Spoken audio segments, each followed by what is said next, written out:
Spring City Council meeting to order. If you would stand with me, observe a moment of silence, and I will lead you to the Pledge of Allegiance.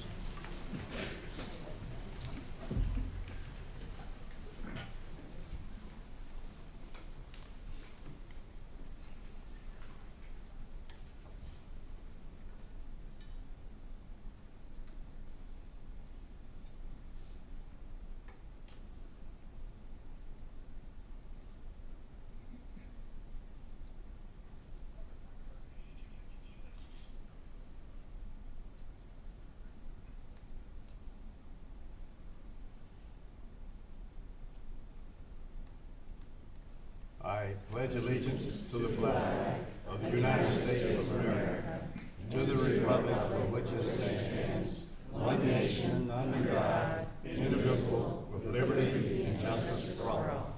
You may be seated. I want to welcome you in attendance, as well as those might be in the overflow sessions and the ones that might also check it out on social media. Next, we have a confirmation of a quorum. Councilmember Kaler, Present. Levesey. Here. Fowler. Here. Erickson. Present. Edmondson. Here. Councilmember Culpepper is absent. Mayor Ross. Present. We have a quorum. Next, we have the consent agenda. Unless there are items need to be pulled, I accept the motion for approval. So move. Is there a second? Roll call, please. Councilmember Kaler, Aye. Levesey. Aye. Fowler. Aye. Erickson. Aye. Edmondson. Aye. Mayor Ross. Aye. Carried unanimously. Next, the public hearing on B&B Truck and Trailer Services Conditional Use Permit has been withdrawn by the applicant. Next, we have a public hearing on Hoot Owl Meadows rezoning and general development plan. Oh, and that's gonna be continued to January 16th, 2024. Is there a motion to continue? So moved. Is there a second? Second. All in favor, aye. Aye. Opposed, same sign, motion carries. Next, we have a public hearing on Baker annexation.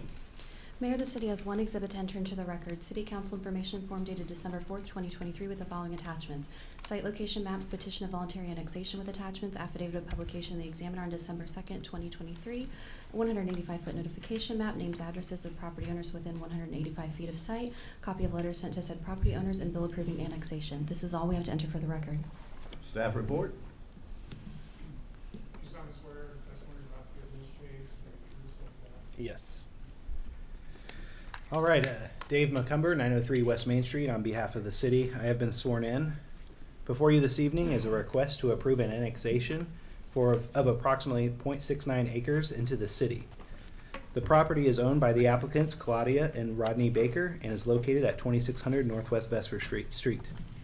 This request is for the public hearing and first reading of the bill for the proposed annexation. The second reading is scheduled for January 2nd, 2024. For the January 2nd, 2024 City Council agenda. The property's single-family house had been served by a private septic sewer system, but has since failed beyond repair. Jackson County Health Department is the local agency responsible for approving septic systems in the county. However, current regulations prevent the septic systems for properties less than 3 acres in size. The only alternative for sewer service is with Blue Springs, which has led the applicant to this public hearing for a request to annex the property into the city. The annexation petition was received November 3rd, 2023, and the initial public hearing is occurring within the state statutes required 60 days.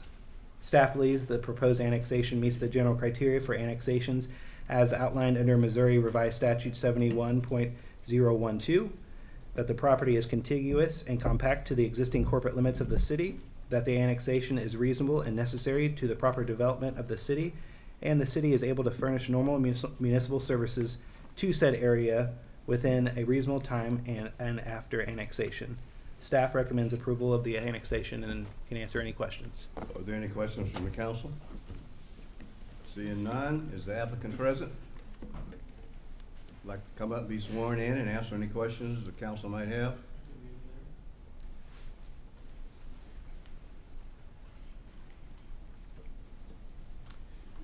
You can be sworn in. Raise your right hand. You solemnly swear the testimony about to give in this case to be the truth of the I do. name and address. Name and address. 13262 Highway A in Hardin, Missouri, and Rodney Baker. Okay, so you ready to stand for any questions the council might have? I am. All right, any council members have any questions of the applicant? Councilman, you don't? Well, you got off easy. All right. Good night, good Thank night. you. Well, we'll go to the public. Anyone in the audience like to speak in support of? Support of. Opposition to? Opposition to? We close this public hearing.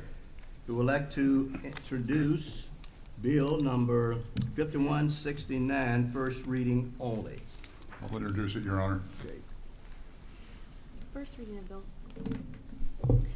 of Bill 5169, an ordinance annexing .69 plus or minus acres of property located at 2600 Northwest Vesper Street to the city of Blue Springs, Missouri, Baker annexation. Your Honor, move the bill be approved on its first reading only tonight. Okay, is there a second? Second. Any discussion? All in favor, aye? Aye. Opposed, same sign. Motion carries.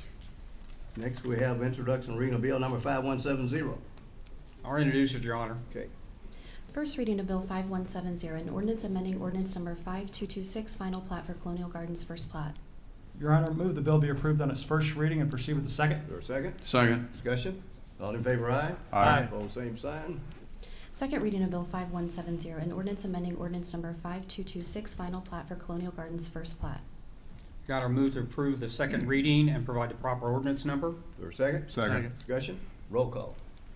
Councilmember Levesey? Aye. Fowler? Aye. Erickson? Aye. Edmondson? Aye. Kaler? Aye. Mayor Ross? Aye. Carried unanimously and given ordinance number 5291. Next, we're going to accept the motion to continue the public hearing on Colonial Gardens rezoning and planned development concept plan to be continued to April 15th, 2024 council meeting. So moved, Your Honor. Is there a second? Second. Any discussion? All in favor, aye? Aye. Opposed, same sign. Motion carries. Next, we have a public hearing on the crossing at Adams Dairy rezoning and planned development concept plan. Mayor, the city has two exhibits to enter into the record. City Council information form dated December 12, 2023 with the following attachments.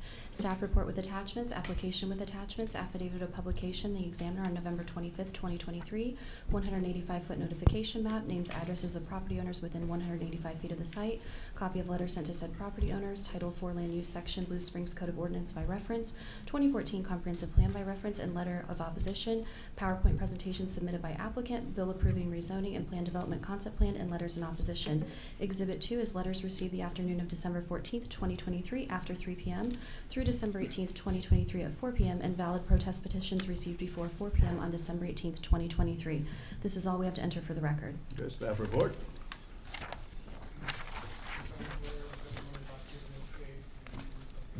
I do.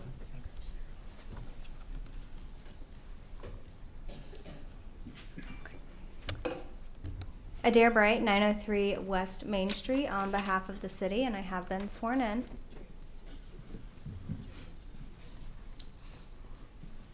We're going to go to Councilmember Taylor. Your Honor, Honorable Mayor and members of the council, I am recusing myself from this discussion and vote on this matter due to a possible conflict, so therefore I'll have to be leaving the room. So noted. Now, you can proceed. Okay. Well, once he leaves the room. Okay.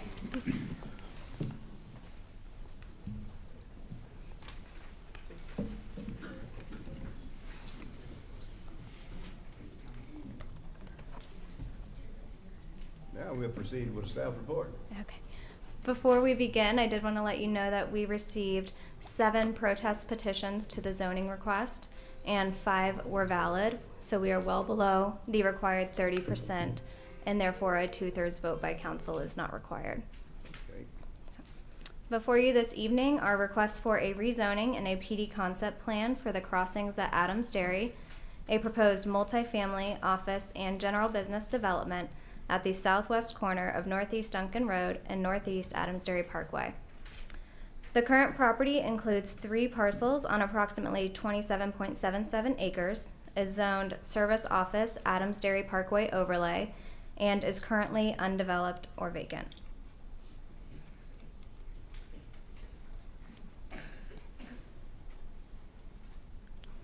The first request is to rezone the subject property from Service Office Adams Dairy Parkway Overlay to Planned Development Mixed Use Adams Dairy Parkway Overlay. The 2014 comprehensive plan included the subject property as neighborhood, which included areas to the north, east, and west. Neighborhoods are defined as areas for residential living arranged in a connected pattern of streets and blocks to provide access to civic and neighborhood amenities. The N2 area plan classifies the subject property as office, which is defined as areas for business and that residential uses may be incorporated at transitions to neighborhoods. The intent of the PD zoning district is to encourage unique and high-quality neighborhoods, commercial or mixed-use development through an integrated development plan that provides flexibility to the standard zoning district regulations. Through the PD zoning, the applicant is requesting that the northern part of the site follow the high-density multifamily zoning district standards, and that the southern part of the site will include land uses allowed in the GB and SO zoning districts at the time of development. Through the PD, the applicant is also requesting to allow the hotel or motel land use on the southern part of the site and exclude a few land uses as noted in the staff report.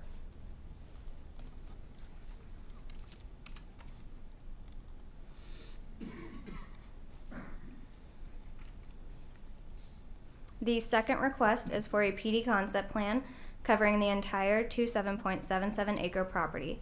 The proposed development includes approximately 360 apartments and about 21,000 square feet of retail space. The property is proposed to develop in 2 phases, with the existing creek being the dividing line. The north side of the site will include the apartment buildings and clubhouse, which will also include multifamily units. The buildings will vary in height, with 4-story buildings along the north and west perimeter and 3-story buildings along the east. 4-story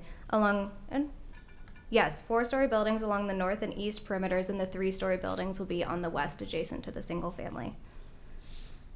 The south side of the site will include the retail buildings, 2 being inline retail buildings with tenant spaces and the other being a single commercial building.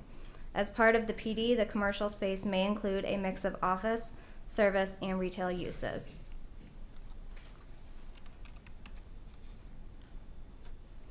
The applicant is proposing 4 access points to the development.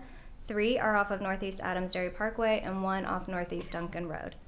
The center access on Northeast Adams Dairy Parkway is existing, and the applicant is proposing to construct an additional 1 to the north and 1 to the south. The additional access points onto Northeast Adams Dairy Parkway and Northeast Duncan Road will be right-in, right-outs, and will include a curved traffic channelization device. The existing access is proposed to remain a full access, as there is already a break in the median along Adams Dairy Parkway. There is currently a 10-foot wide multi-use path along Northeast Adams Dairy Parkway, which will remain, and the applicant will be required to install an 8-foot wide multi-use path along the Northeast Duncan Road frontage.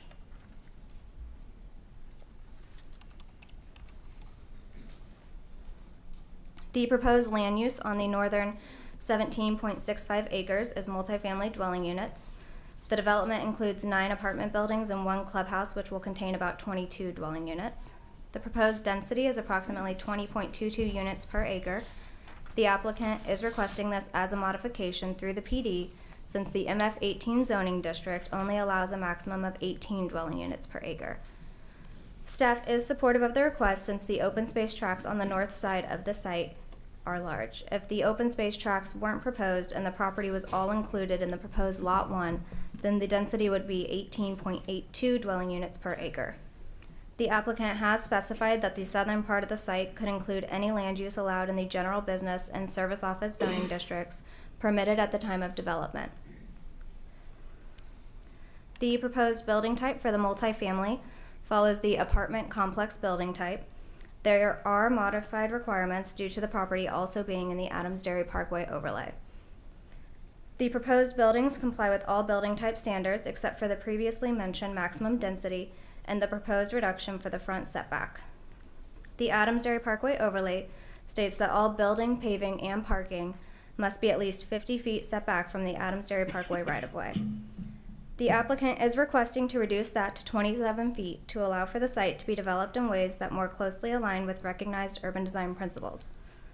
Staff is supportive of the request, since the Adams Dairy Parkway is large and all buildings will still be at least 60 feet set back from the edge of curb.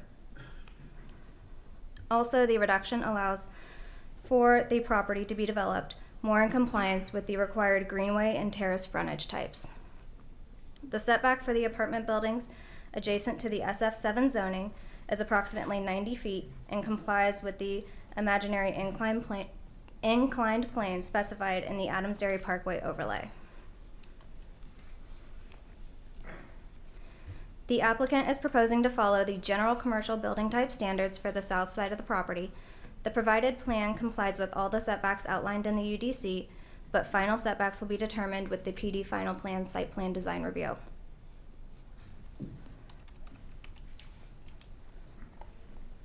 The site plan shows 795 parking stalls in total, 663 on the north side and 132 on the south side.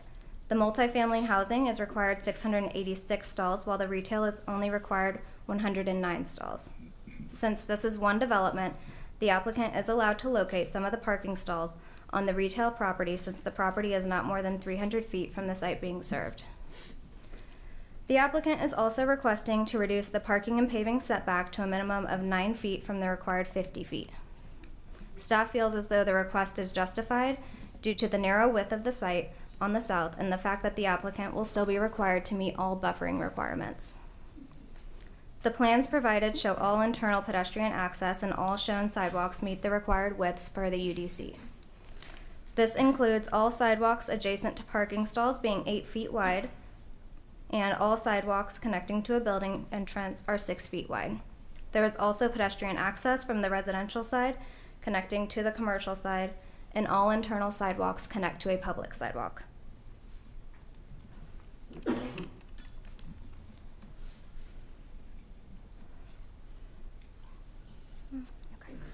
The apartment complex building type requires that 40% of the north side of the site be open space, with 10% being active open space. The applicant is proposing 52% of the site be open space, which includes outdoor, unenclosed areas designed and accessible for recreation, pedestrian access, or landscaping. The plan also provides 11% active open space, which includes the clubhouse, pool, fitness center, outdoor seating areas, and recreation areas. For the south side, the Adams Dairy Parkway overlay requires a minimum of 40%, of which the applicant is proposing 71% of that area remain open space.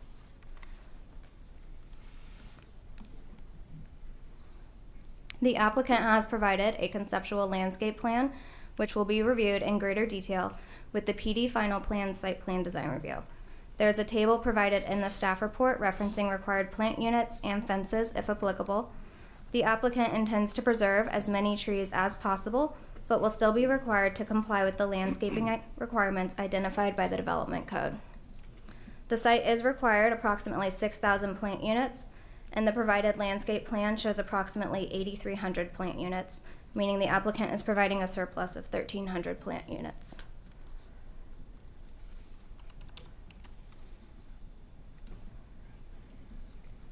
The exterior building design provides four-sided architecture with a mix of building materials, projections, entrance features, windows, and variations in massing and roof lines.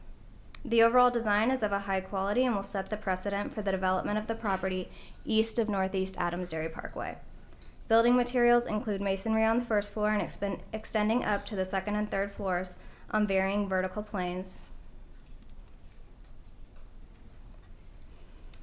The remaining materials include fiber cement siding and EIFS in a variety of colors.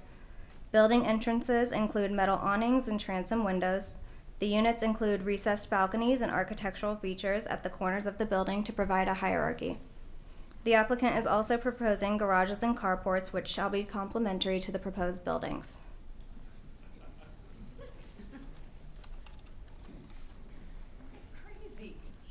The commercial buildings complement the apartment buildings by including a similar architectural details such as the varying roof line. The materials include masonry, fiber cement siding, faux wood cladding, and EIFS. The commercial buildings utilize awnings to denote entrance features as well.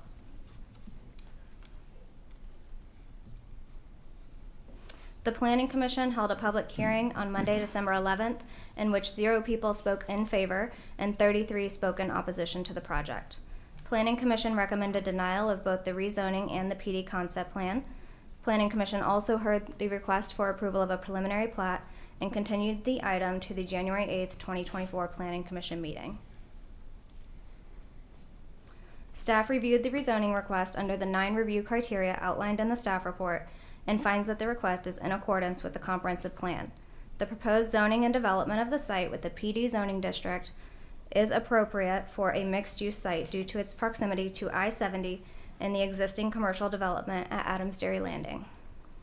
Approval of the application could encourage development along Adams Dairy Parkway and could set a positive precedent of greater interest in mixed-use developments, a development type that has become more common in other suburban communities but has yet to be executed in Blue Springs. Denial of the application would result in the property being undeveloped and maintain a zoning district that has not been utilized on the property since enacted in 1997. Significant changes and conditions have occurred since the existing zoning was designated. Prior to zoning the property service office, it was imagined that the property would be occupied by residential uses.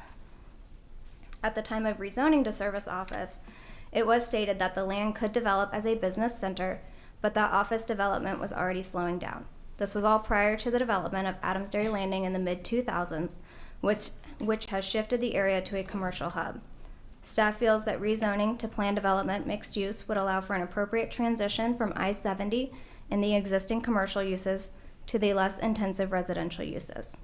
Based on this review criteria, staff recommends approval of the rezoning of the site to PD mixed use Adams Dairy Parkway overlay. Staff reviewed the PD concept plan under the 7 review criteria included in the staff report and feels that the development is compatible with the area and will not have an adverse effect on the surrounding area based on both the sensitive design of the site and buildings as well as the additional investment that is likely to have a positive impact on the surrounding area. The PD concept plan meets 3 goals and multiple targets within the comprehensive plan, including integrating housing into neighborhoods and promoting development that reinforces the importance of the public realm. Staff believes that both requested modifications have been offset by enhancements, including a multitude of amenities for residents, green spaces throughout the development, sidewalks to connect pedestrians to the public realm, and sound urban design practices. Based on this review criteria, staff recommends approval of the PD concept plan with 3 conditions, and I'm here for any questions. Any questions by the council, staff? Councilmember Fowler. Yes, Your Honor, I've got a few questions here. I guess going back to that first initial site that you had,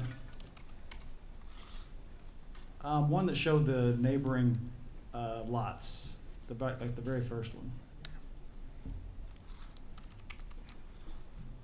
And then okay. So you mentioned that there were 5 valid protest petitions, and I realize this is not an exact answer. I'm just after an estimate here. But you mentioned 5, and I'm assuming that is probably the ones to the west of the site there, those properties. I don't know. How many would it have taken to have have an overall valid protest petition? If I don't know, what percentage does it have to be? It has to be 30% of the land area And within what percent did this 185 5 feet. get us? Approximately 4.5%. Okay, was so received. it needed a many-fold increase to have a valid protest petition. Okay. Yes. I know there's a lot of concern at the planning commission. I just thought that that's 4% out of versus 30. All right. Yeah. And then also, you say reduce the building parking and paving setback along northeast Adams Dairy Parkway right of way from 50 feet to 9 for the parking and the paving. Can you show me where that's going to be on one of the maps so I can get a...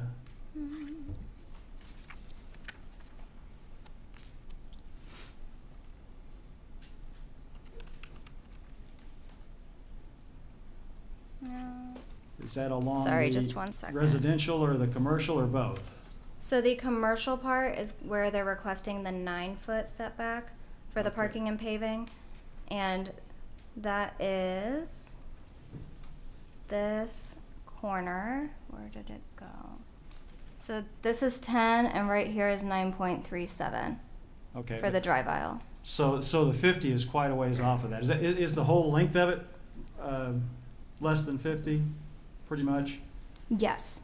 So, okay, so they're asking for a variance for most of that area down to, it looks like 9 feet then, all right. For the parking and paving, yes. And then the 27 foot for buildings and structures, that's probably the residential portion, I guess?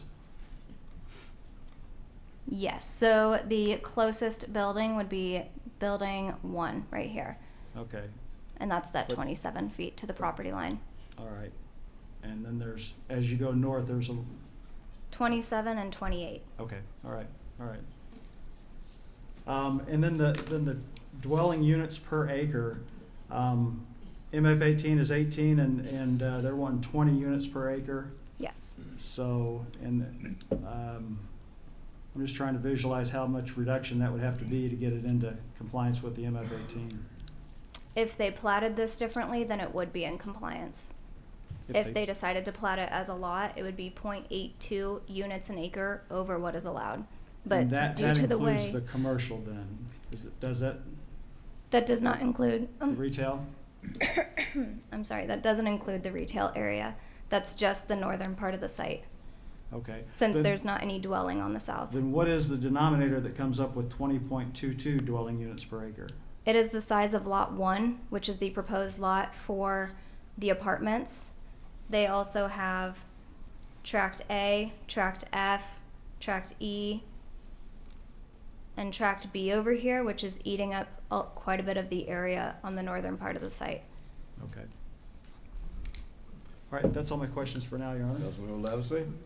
That is a good piggyback. That was also my question. I understood you said if it platted, it still got to 18.82. Mm-hmm. So does staff not consider the calculation until it gets to 19 that it's not in compliance with the apartment standards? It would be 0.82 over required. So it's still what's allowed. more dense than MF 18 allows, Yeah. correct? Okay. And then same thing with the parking. If I understood you correctly, you said there are not enough parking stalls in the development if it was just the apartments. But in order to get it in compliance, we included the retail. So essentially, we're imagining somebody's going to park at the retail that lives in the apartments. If there was no parking here, yes, that's assuming that everybody at the apartments would be here at the same time. But since it is one development, they are allowed to share parking between both sites. Have we had other developments in the past where we've used that same calculation, or is this unique? Yes, we have. Most notably comes to mind, Storetropolis up on the up on Jefferson did not have enough parking originally for their site plan based upon the storage unit calculations, but they also owned another property within 300 feet on the north side of Jefferson, and we allowed that to count as mixed shared parking. And the code does allow for property that's under the same ownership and has a shared parking agreement in place. If it's within 300 feet of walking distance, then the parking can be shared between the two. Okay, thank you. Any questions down on this side? Councilmember Edmondson? Since we're on this one, on the ADP side, the sidewalk that we have out there originally, what's the distance between the edge of that sidewalk and the units?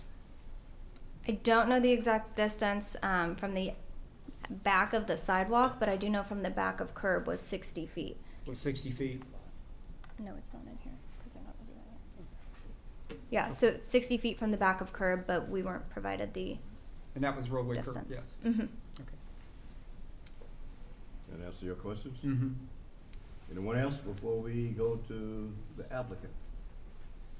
Yes, just a Okay. quick question. Councilmember. You mentioned the imaginary plane. Incline plane.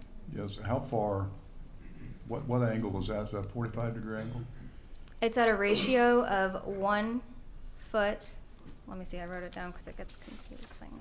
This looks like 60. So it's at a ratio of 1 foot of height to 2 feet of horizontal distance. So they provided some sections that show you from the edge of the SF7 zoning with that incline plane. Okay, thank you. Okay, that's all the council questions. We're gonna go to the applicant. Would the applicant like to come, be sworn in?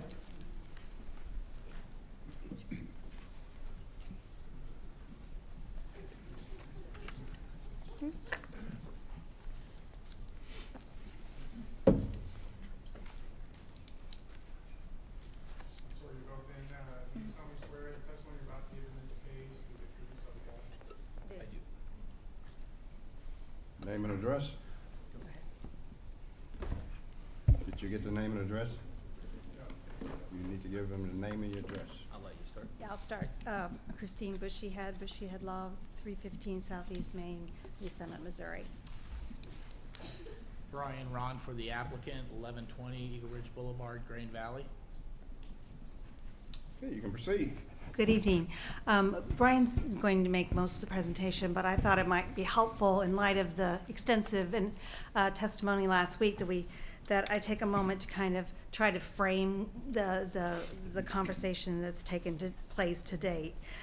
With the current zoning of SO, ADPO, and the request for the PDMU ADPO, the major conversations at the Planning Commission was about, of course, density, traffic, and not in my backyard.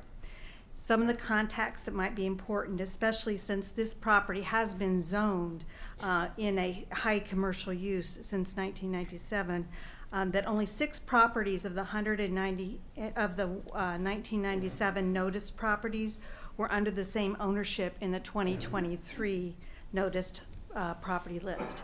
So those folks within 185 feet of this property, going through the list of who was noticed in 97 and who was noticed in 2023, only 6 of those properties have the same ownership. Now, what's interesting about this and why I think it's important to talk about that is that it's unfortunate that during and over the years in the sale of homes that there are misleading and misrepresentations that often are made, and the talk and the rumors of what potential land use would happen in surrounding vacant land when you buy those properties are unfortunate, and we heard a lot of that conversation in the testimony last week. For us this evening, in our estimation, the question is, what is the most reasonable land use decision for the subject property today? With a piece of property that's located on a regional commercial divided 4-lane arterial that includes a interstate intersection with Adams Dairy with a full access interchange in the midst of all immediately adjacent zoning districts of single family, multifamily, and general business, as well as some industry just further on to the east. So that for us is the context of the land use that this proposal is surrounded by.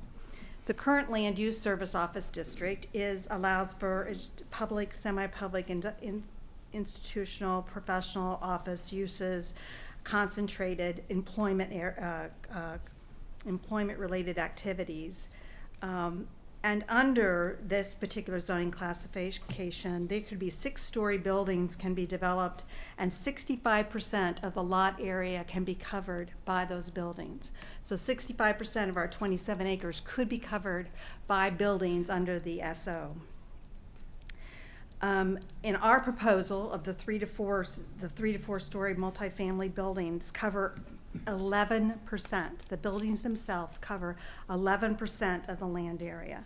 The buildings and the impervious coverage, which is the parking lots and the sidewalks, et cetera, those are 29% of the land area of the development. And we could be at a maximum of 60%, but this is only 29% and only 11% of buildings. That leaves 52% of this as open space, 11% plus 11% of active open space for 63% open space. And if you add our landscaping and the buffers, and even though we're asking for that movement towards our property line as it relates to the placement of the building to Adams Dairy, there's a huge right-of-way that exists between our property line and actually Adams Dairy. So visually, that is why your staff is recommending our modification. So 71%. So if you increase our landscaped areas, 71% of this development is open and/or green space. 71%. That's what we're bringing here. And all this can be found on page 214 in your packet. It's page 11 of 17 in your staff report. So I'm not making that up, I'm quoting your staff. This is a significant part of the conversation about density. What could happen there under the current zoning and what we are proposing. The proposed development is significantly less dense than what's allowed under the current classification. So let's move to traffic as we talk about density. Ward Development has conducted 3 traffic studies in this area with only one dedicated to this particular project, and it was dated November of 2022. That's the one that you find in your materials and that was analyzed by staff. The assumptions of that development have modified some. However, those modifications only lessen the trip generation they talk about. So trip generation, our proposed development totals approximately 3,237 daily trips, okay, with only 218 or 305 respectively during the AM and PM peak hours. And in the final development, it looks like with the modifications that are happening, that it will actually only be 2,737 trips. Now, what that does is that low number of trips that's going to come from this development doesn't impact the current level of service on the parkway, because there's excess capacity today in the parkway. So today in the parkway, when you are at the intersection, at the interchange, or at Jefferson, or at Duncan, you are experiencing, and of course this is an art, the traffic engineering, you are experiencing a B or a C. You are sitting there in your car, and I could count it out, but that would take too much time for us today, but 20 seconds. You're sitting at your car on average only 20 seconds before you move through those intersections. And with our development, we don't move that, maybe 2 seconds here or there at different turning movements. That's why the traffic study says that this number of vehicle trips on this 4-lane divided arterial that is under capacity now does not move that level of service past where it is today, and that's B and C. Now, in contrast, under the current zoning, say you put an 81,700 square foot medical office building on that property. Well, that generates just by itself, and you could put 2, maybe 3 of those on that property, 3,126 trips. And I take that number because that is the number that was in the approved and constructed St. Luke's Ambulatory Clinic project. So we're talking about what traffic is being generated from an office use commercial and what traffic is being generated by our proposed development. It is reasonable to conclude that this mixed-use PD development will generate less vehicle trips than the existing zoning that would allow. And what better way to more proactively plan overall than to rezone this property to a use and concept plan that will generate less traffic than what is currently zoned to do. Our traffic engineer is here to answer more extensive questions. The other 2 points that I wanted to right off the bat say is, Before he comes up, any questions from the council to Ms. Bushia? Okay. incentives, no. Section 8 housing vouchers, no. And those were the kind of the context things that I wanted to bring to you today that will hopefully give you the gist of what we heard on at our hearing at the Planning Commission. Okay.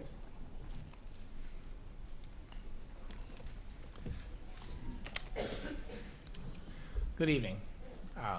Thank you for consideration of our project. You know, a big portion of what I'd like to talk to tonight is how we got here, how this project came about. That's what our presentation is about. And, you know, the homework that was done going into this. The last time I was here in front of you, we gave a presentation to council, preliminary, you know, talking about the project, you know. So, you know, many of you are familiar, for those who aren't, you know, we've been building homes in this area since 1957. We develop a broad spectrum of different projects, including single-family homes, mixed-use developments, commercial, industrial, you know, 4 generations. We've built 4,000 homes, and we've developed 3 million square feet of commercial industrial space. We have at least that much that, you know, we have lined out in future projects. You know, we are a local company. We've been here, you know, all those years, And, you know, we're looking to develop this project responsibly. All right. So, you know, before we started down the road of this project, we kind of put together some goals. We knew it was a difficult site. You know, what's appropriate project for the site, the community, the market, what's appealing for the Adams Dairy corridor, you know, impact, you know, the surrounding neighbors are gonna be impacted. We knew that going into it, and how could we minimize that? You know, when we were looking at the market, you know, we decided that upscale housing was, you know, a key thing that's missing in this market, upscale multifamily housing. You know, when we looked at that, we looked at the demographics of, you know, what, you know, who are we going to be marketing to? And a key demographic is, you know, our kids, they graduate, they go to college, they live different areas and stuff like that. They get used to certain things, they get used to amenities, they get used to different types of apartments. And then when they want to come back, you know, we don't have that project. That's not here for them. You know, it is changing. The Major Lux was built recently, and it's a nice project, you know, but it doesn't have the amenities that, you know, more of a urban area would have. This project gives opportunities for Blue Springs that nowhere else in Blue Springs those opportunities are available. All right, so we look to provide appropriate mixed-use commercial development and blend the site in with, you know, where it's located to complement, you know, what's there and future adjacent development. So 2 years of planning, you know, and I'm gonna kind of go a little, skip over a couple things. Feel free to jump in and ask any questions, you know, but some of the things that Christine just talked about, you know, we considered those things. We considered the proper land use, we considered the neighborhood. We put together multiple concepts. You know, our first plan that we showed to anybody was letter N, all right, because we had multiple concepts of this. We looked at a lot of different things.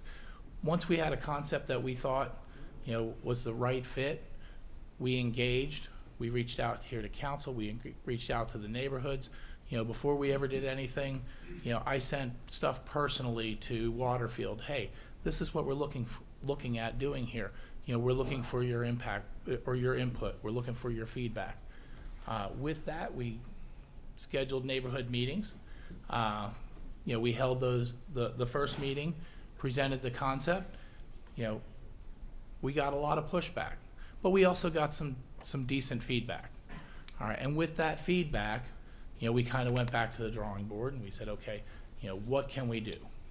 Well, there was some things that we couldn't do. All right, there's been a lot of talk about, you know, the site being residential. Well, unfortunately, it's not an appropriate use at that location. All right, it's not a viable use financially.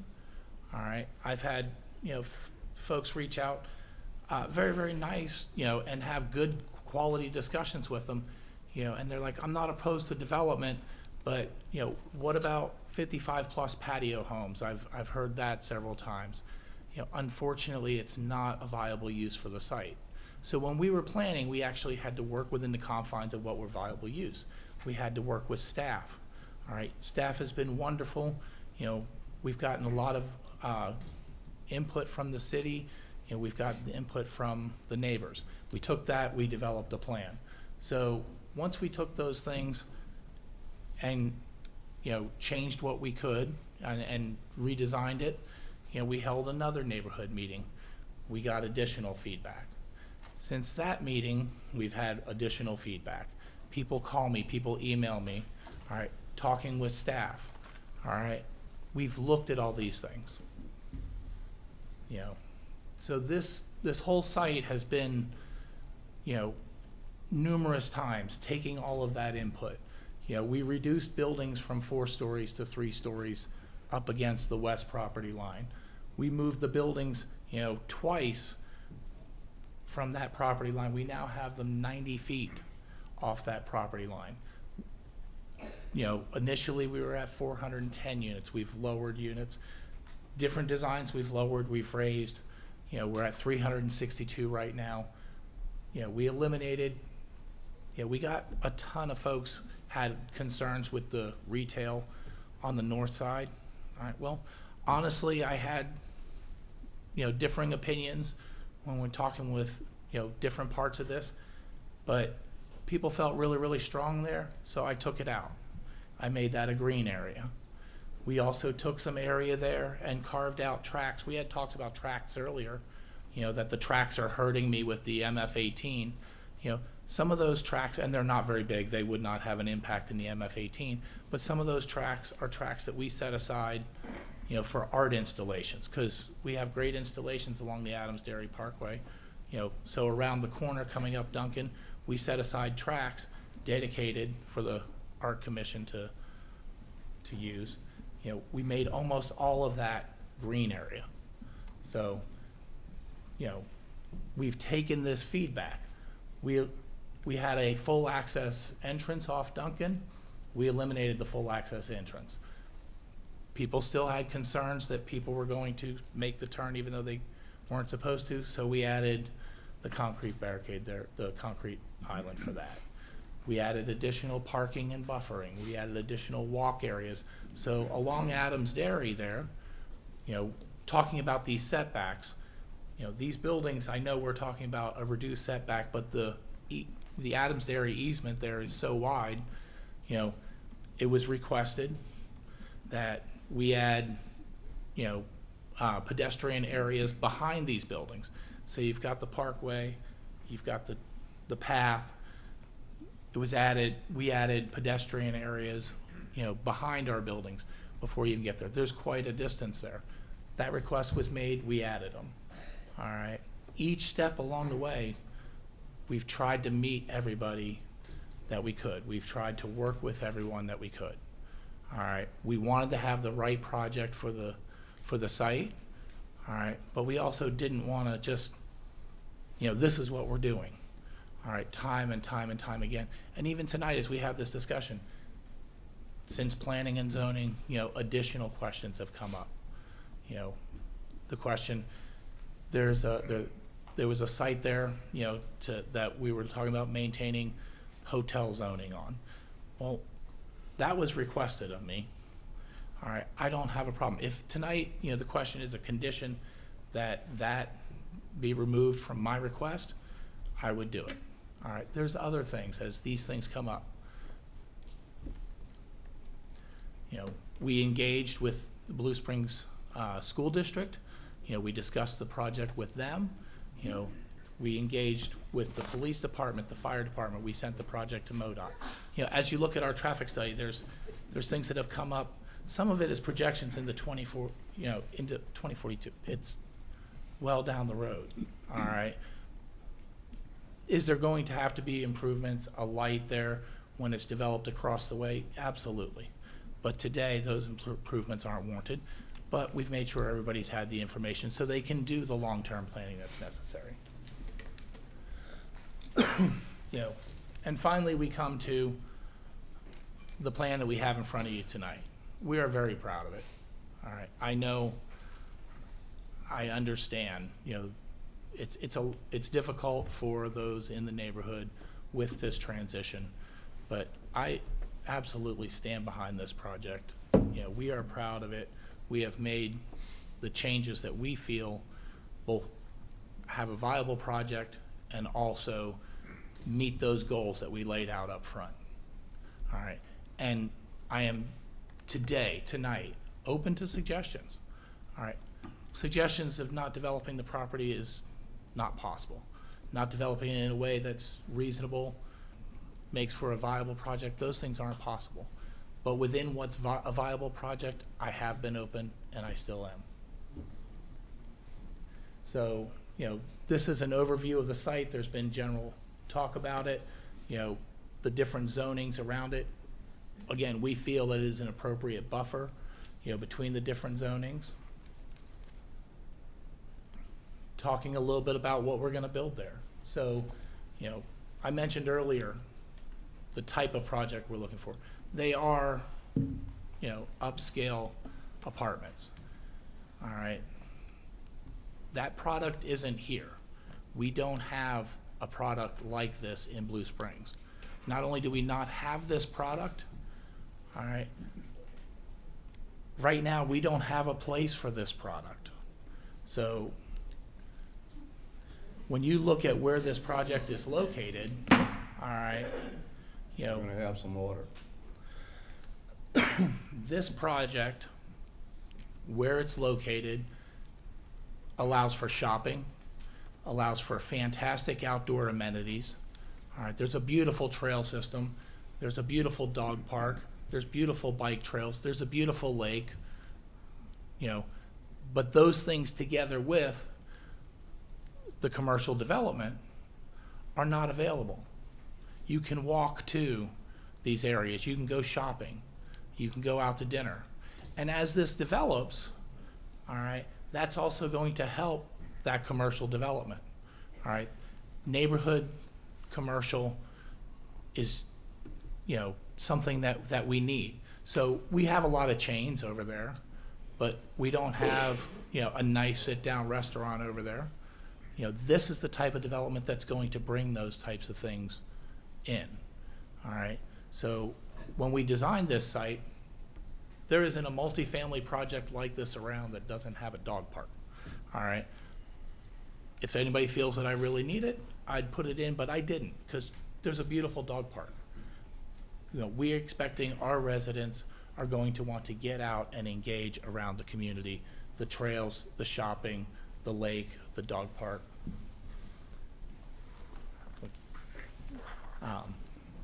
You know, we looked at this corridor, we looked at this area, and we incorporated those things into the project. As I mentioned, you know, we're gonna be pet friendly, we're bike friendly. You know, we think that these are good, strong, you know, we're gonna talk about the clubhouse, we're gonna talk about the pool, we're gonna talk about all those things, but where this is located is its key amenity. So we have, you know, the amenities listed here, you know, dog wash, you know, throughout the site. We have bike storage, we have bike fix stations. You know, we're gonna be very, very bike friendly.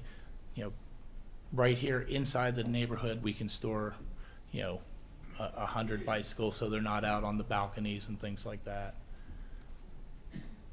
Shopping, I mentioned a little bit ago. It's a 10-minute walk. It's a beautiful 10-minute walk. You know, when this was, you know, the concepts for the Adams area overlay were put in place, why would those sidewalks be there if it wasn't for, you know, that to be used in that way? People to walk. I mean, you've got just absolutely beautiful right there. All right. The amenities, you know, I mentioned earlier, it is absolutely a high-end community with all of the amenities that are expected to go with it. We have a couple other unique things that we think we're bringing. I mentioned the bike storage. We're also going to have, you know, everybody has a mail room. We have digital parcel lockers that, you know, people can get their packages delivered, and refrigerated groceries. You know, we've integrated charging into the project, both on an individual basis and surface parking. And we're working with, you know, Evergy and the charge point system, you know, here in the metro.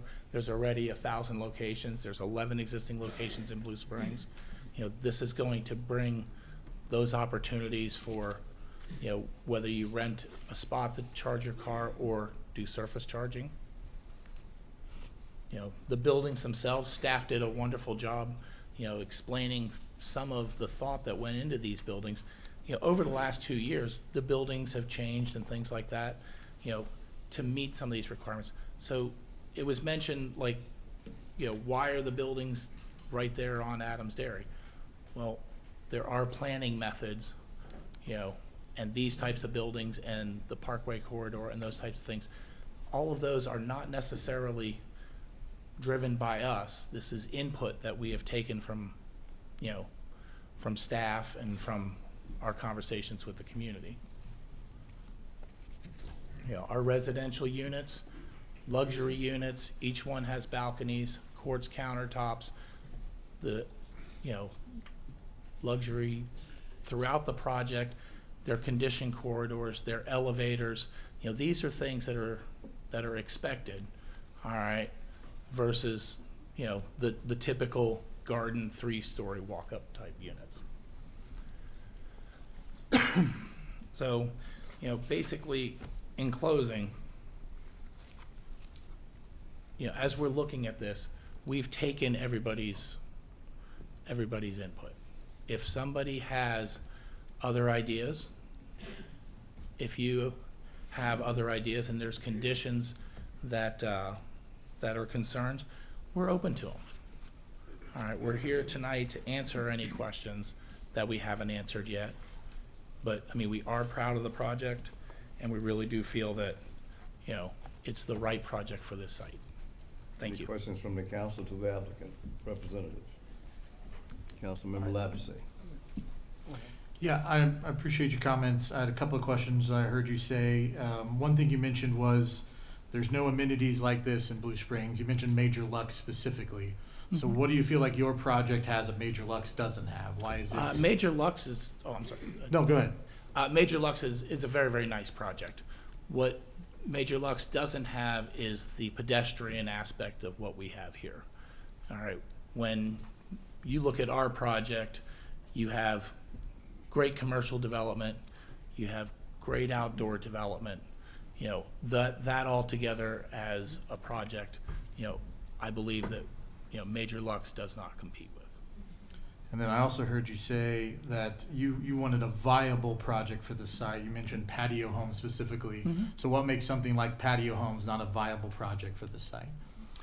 So when looking at the site, you know, you have financially, it is a very expensive piece of land. All right. So by the time that you develop that site for that use, you know, they would be absolutely prohibitively expensive.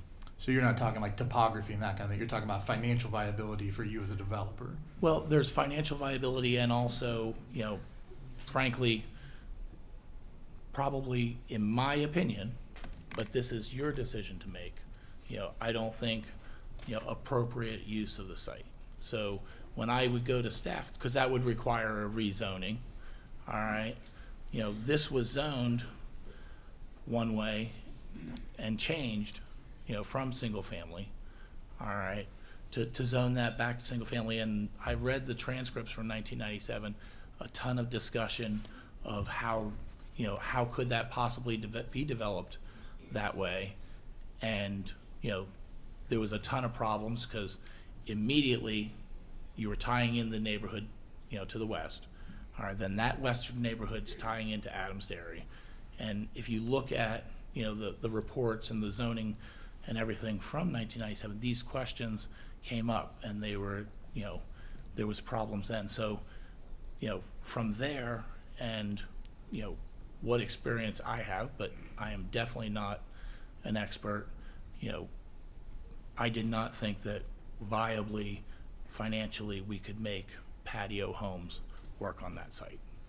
One of the criteria we have to use to vet this project is whether it furthers the intent of abutting zoning. So clearly there's a lot of residents that feel like that's not the case because this is so much more dense than the single family next to it and to the north. So what is your estimation? Why do you feel like this project is consistent with the zoning around it? So on, we had a slide up earlier. So obviously we have single family to the west. All right.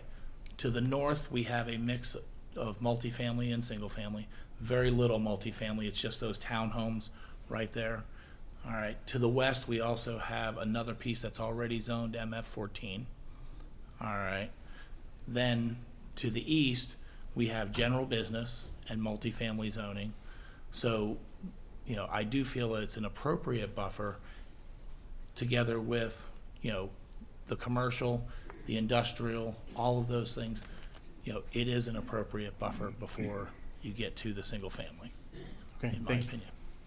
Okay, down here, someone else? Did you want to go on? You actually had your hand up first, Well, so I'll yield to you and then I'll. I go. guess, you know, one of my questions, that I had was that the lack of parking, and from what we've experienced, I think, in our community with some of the multifamily units we've got, it's gone from being, you know, 1 car per single unit to maybe 2 cars per single unit, both depending on whether it's occupied by 2 people or not. And I know you're doing this in phases, and so the commercial part of this phase is until later on, if that's correct. So But you're not gonna build all of it at once. You're gonna do the multifamily first and then the commercial. At least that was my understanding. that is correct. Okay, so that additional that you're trying to capture out of the commercial, parking-wise, is gonna be down the road. That is correct. Okay. So that is a big concern for me, in that there's gonna be a lot of vehicles, I think, in here, and not enough room for those. So, do you know how long before that commercial would come online? So the commercial would be coming online based off the market need for it. So we would be marketing, you know, the commercial, all right? But you bring up a fantastic point. You know, as we've worked through this, as I've mentioned, you know, we've worked with staff, you know, to develop this project, all right? And these are questions that come up, and these are issues that come up. But tonight, you know, if that is the concern, all right, well, you know, let me know, and we can put a condition in place that, you know, we address that, so that no more than X number of, you know, apartments are built. You know, if the condition is must meet parking requirements, tell me, and I will meet the parking requirements. Okay. All right, I will adjust the unit count. If all I'm looking for with the meetings that we've had with the neighbors, the conversations, the staff, everybody, is tell me what it is that, you know, we really need to do to have a successful project. And if you say, as a condition, must meet parking requirements, I understand, and I can stand behind that. Okay. Councilman Fowler, you got another one? Yes, Your Honor. I guess I'm gonna start with a few acknowledgements. The representatives did come here months ago, maybe a couple of years ago, to talk about this very project, or some vision of it, that you all were gonna get started. And it was a long journey, many months working with staff, and I know that there's been discussions along the way and concessions along the way. So it's been a long process that you've been coming forward with this. I also acknowledge it's on I-70 and interstate frontage, or interstate area there.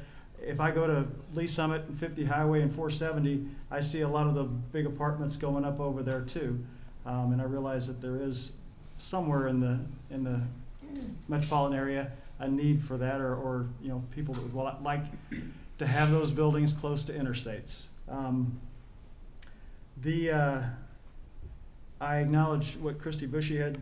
She mentioned that the current zoning, it sounded like kind of worst case, if you put a whole lot of office over there, you could maybe get more trips per day, but I don't know how many times we see worst case. I mean, I hear that there can be challenging times on commercial and retail properties as well. Adams Dairy Parkway, the citizens have a huge investment out there, and yes, they do have very wide easements that they have purchased and maintained for a couple decades now. And honestly, the expectation is that the setbacks start from where the city property ends, and the ownership property starts. So I guess I have to acknowledge, and you do too, that there was a lot of, this is coming to us as from a unanimous denial from the Planning Commission. You've seen a lot of citizens. I've been overwhelmed with emails, lately on this. And you can ask us what we would tell you to do, but I guess, is there anything that you can do to, make this project palatable for many of our citizens out there? And I know the density is a big piece of it. Instead of 360 units, 300 units. I guess, what is it? Are you coming? You're presenting the same thing that was turned down at the Planning Commission. Is that what you're here tonight doing? Yep. Okay. So I'm clear on that then. I am presenting the same project, but as I mentioned a minute ago, all right, throughout this, we have taken feedback and we continue to take feedback. So I mentioned, you know, if a condition was must meet all parking requirements, all right? If the condition was must meet MF 18, all right, you know, that's a reasonable condition. I would take that feedback and we would make those are things that I can do, make the project work. The hotel request as being included in the zoning, if it was a condition that wasn't, well, actually it doesn't have to be a condition, I'd withdraw that. All right, I don't have a problem there. If, you know, these are the concerns, then I don't have a problem as long as I have a viable project. All right, you know, but I need to know, you know, what those conditions would be, and we would make it work. So on the density issue, all right, you know, well, if I dropped the 3 buildings along Adams Dairy down to 3 stories, then I would drop off, you know, down to 330 units. If that was the condition, I wouldn't have a problem. All right, you know, since planning and zoning, it was brought to my attention, and I had a good conversation with the city engineer and our traffic people and everything. Well, you know, let me back up for a second. Could I do away with the entrance off Duncan? Can't. All right, you know, that's just gonna get us into a safety issue and other issues. I can't do away with that entrance. So what else can we do? Well, you know, it was brought up, can I do a turn lane off Duncan? So there's already a lane to make the right there. Can I do a lane into here to make it? So I got with our engineers since last week, you know, if that's what it takes, can I do that? If that's a condition, I can do that. All right. It has been a couple years. It's been a lot of work. You know, I really do feel it's the right project. Do I think 362 units is, you know, based off, you know, what we've done appropriate? It is. Do I think I still have a legitimate, viable project at 330? I do.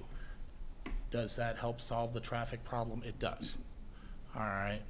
Does that help solve the density? It does. Does it eliminate it? No, I can't eliminate everything.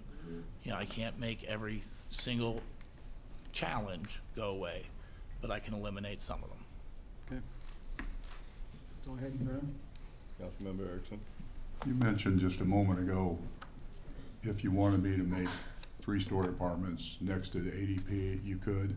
What could you do to further alleviate the enormous, or whatever you want to call it, of the sight line next to the Anna Woods and Misty Meadows? Could you do the same thing there? Could you push those even further back? Could you run them down into the southern tip of where you wanted to do the theater, so you could still get the density, but not infringe upon the backyards of those folks? Derek, can you bring up the site plan? Okay. So, yeah, when you're looking at the site plan, and I mentioned earlier, we've made lots of changes. So, looking at the 2 closest buildings right there, those buildings are 90 feet away, 96 feet away from the property line. We've moved them back twice, all right, to try to keep them as far away from that property line as we could, okay? In addition to that, we added, you know, covered parking right along there as a buffer. In addition to that, you have landscape buffers that we've actually gone over and above, and you have fencing. There is complete fencing on that entire west side of the property. So, you know, those are the closest buildings, and yes, you know, throughout this process, I have moved those buildings, you know, back quite a bit. Now, if you go to the 45-degree,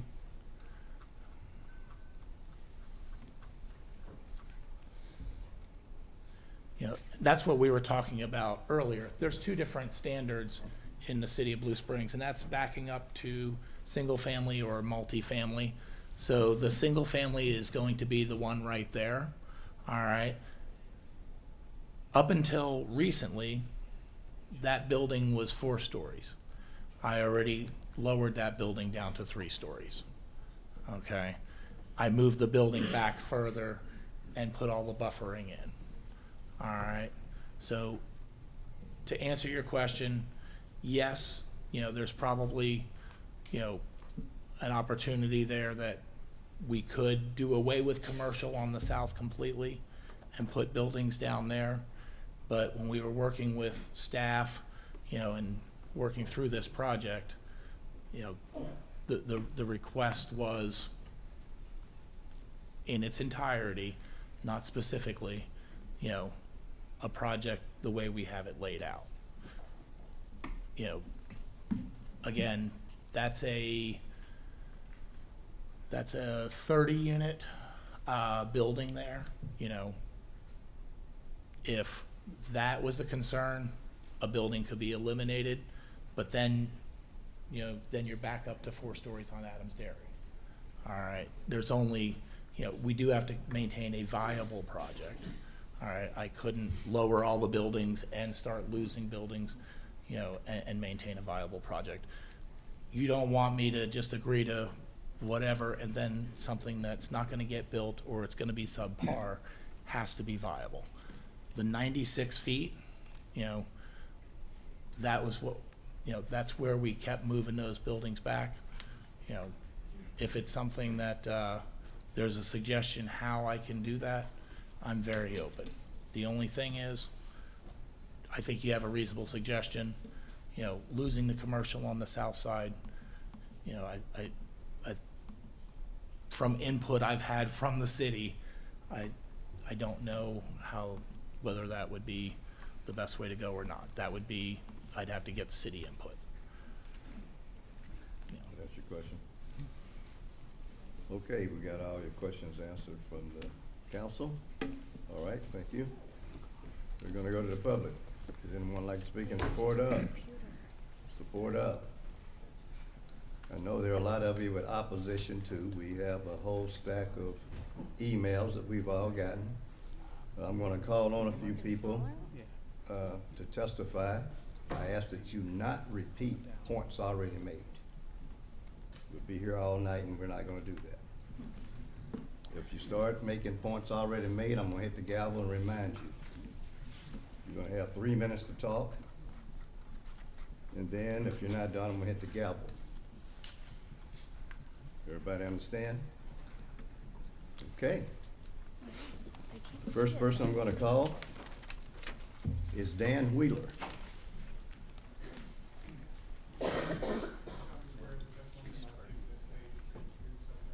I do. Dan Wheeler, 1800 Northeast Waterfield Village Court, Blue Springs. My wife and I moved into Waterfield in 1992 where we raised our family. I want to begin by recognizing the service of all of you on the City Council. When I added it up, I think collectively you have more than 100 years of service, so that's very appreciative. Also want to thank the City Planning Commission. It's devoted a lot of time on this, together with the city staff. Very appreciative. You're going to hear a number of people tonight, no doubt, tell you why they're against this specific project. I want to talk about something more basic that I think is very important to everyone here, and that's process. Process is very important for governments because not only do you make better decisions, but it allows in a democracy for people to accept your decisions even if they disagree with it. The process we have in Blue Springs for development decisions is a long-term development process, and it begins with the comprehensive plan.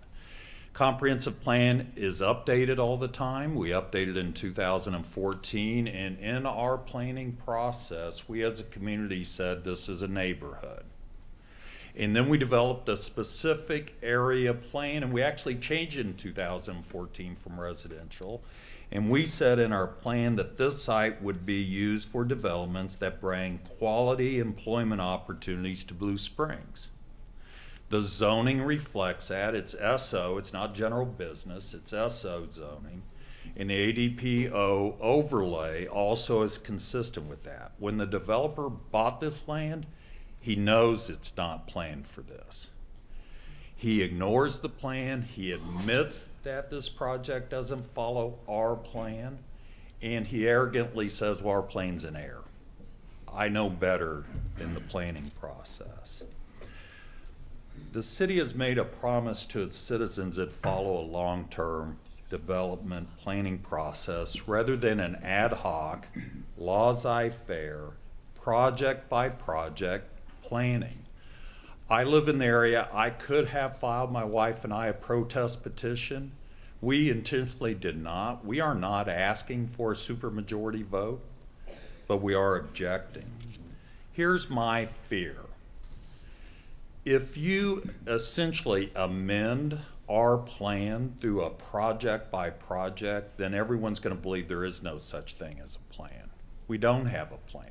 We're just willy-nilly, every project, we're going to ignore the plan. And if that happens, my fear is if this rezoning request is approved, rightfully or wrongfully, everyone will believe you favor the economic interests of a developer rather than the citizens' interests. Thank you, Your Honor. Next, we have Neil Kellis. And George Ferguson will be after that. I do. Well, my name is Neil Kellis, and you all should have received several pictures from me in your packets. I wanted to kind of set a couple things straight. All right, we have them up here. Good. There's a 4-story building right there. Can I go to the next picture, please?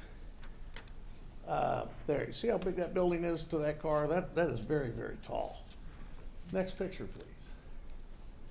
This is behind my house going up Duncan Road. Look at the size of those trees compared to that car. That's about how tall those buildings are going to be. That doesn't fit the neighborhood very well.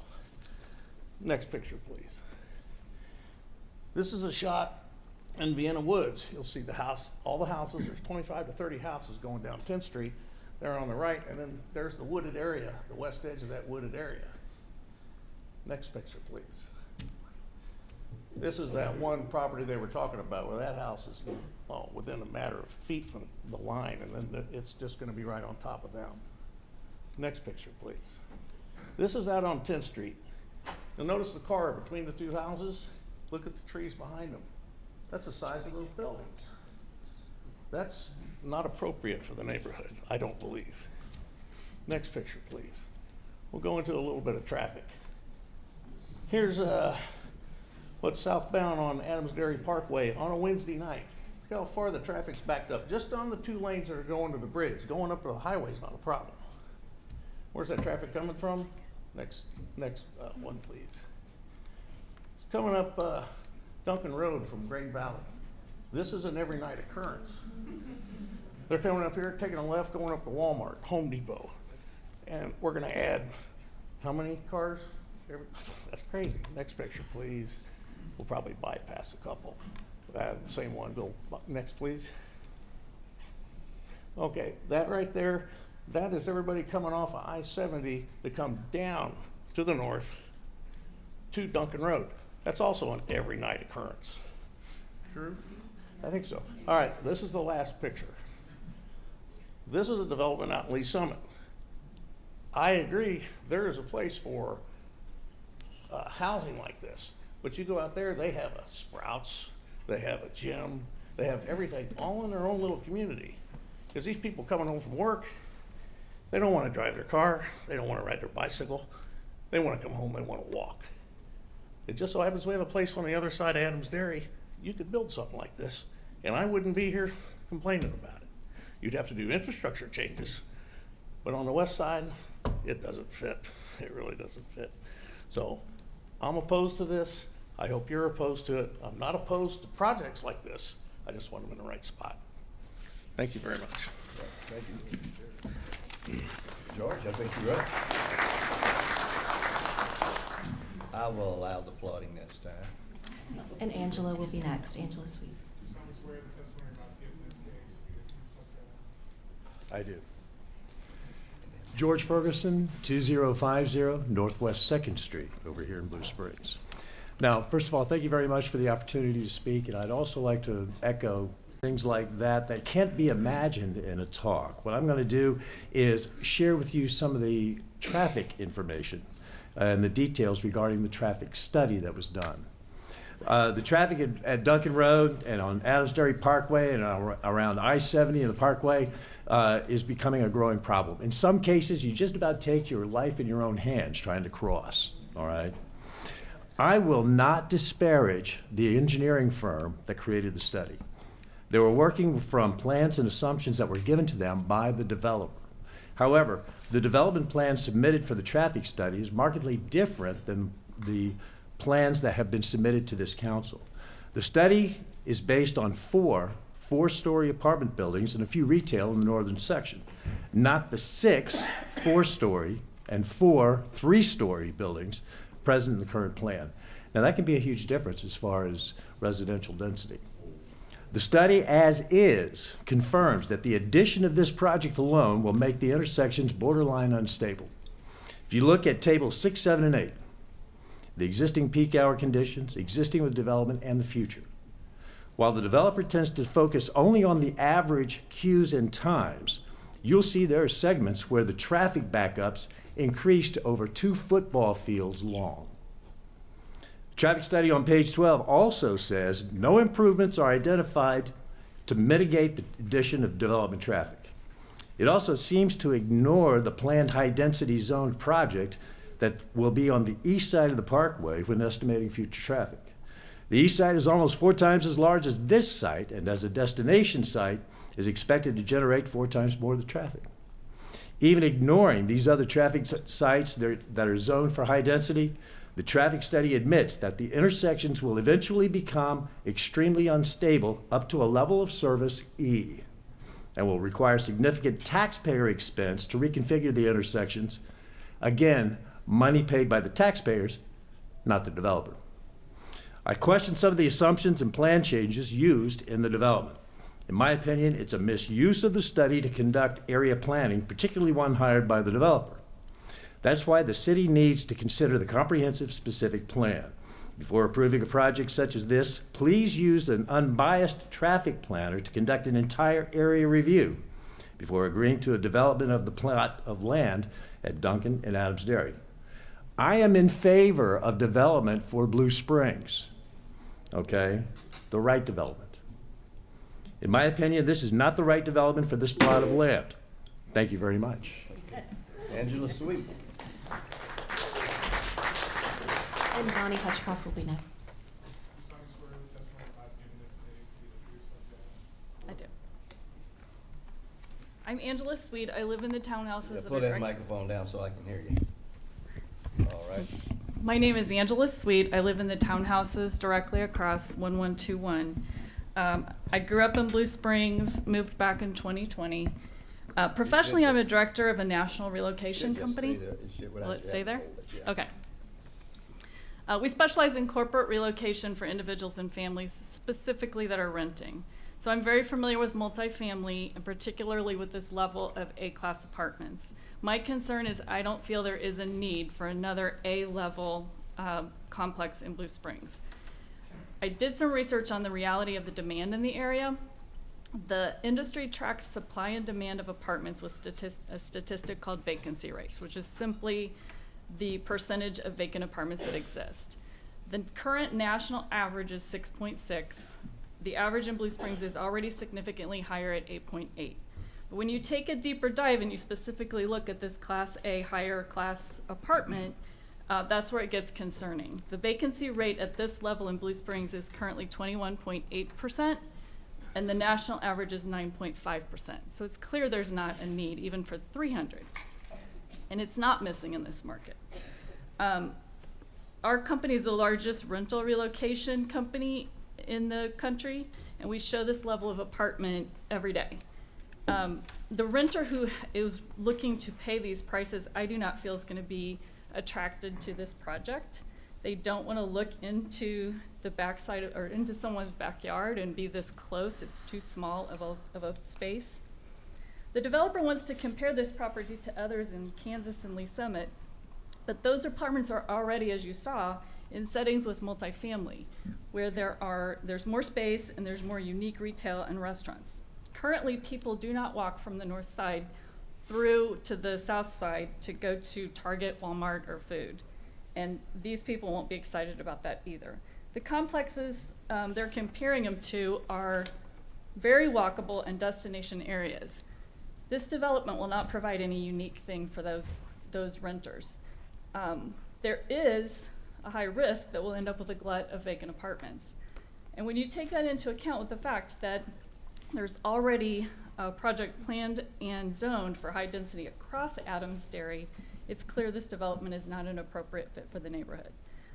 The concept of the area developed across the street, I do believe, will be much more appealing to higher line renters if done properly. But if you allow them to build this one and it fails, it may very well hamper the success of the bigger project across the street. So I stand with my neighbors tonight opposed to the project. All right, thank you. Next, we have Bonnie Hutchcroft. And then Jane Connolly.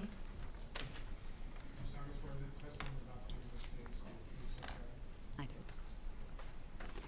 My name is Bonnie Hutchcroft. I also live in the townhomes across from Duncan from this project. I walked 5 minutes from my house to Adams Dairy Parkway and Duncan Road. I face south. Close your eyes and picture this intersection. West side, 10 buildings, 360 apartments and mixed use, and approximately 600 cars. East side, zoned for a similar project, Adams Dairy Parkway running down the middle. Both projects emptying onto Adams Dairy Parkway and Duncan Road. How safe is that? Here is the reality of the increased traffic of this magnitude will deeply affect the safety for motorists, cyclists, walkers, runners, and family activities. How right is that? Adams Dairy Parkway and Duncan Road are rated as the #5 intersection for accidents. Traffic is already backed up on all corners, as you saw. To suggest adding a right in, right out on Duncan Road is not safe. Entrance to Lucy Franklin School and Brittany Hills. Imagine this on Roanoke. Imagine approximately 1,500 students, buses, children walking to school, teachers, staff, parents, school crossings, and day-to-day traffic, all trying to navigate increased traffic due to motorists cutting through neighborhoods to the north of Duncan Road to avoid the juggernaut that has been created by additional traffic. How safe is that? Shangri-La Nursing, located on Duncan Road, will be affected by increased traffic for first responders, health caregivers, and visitors. The community and the city, yes, we developed a comprehensive plan together.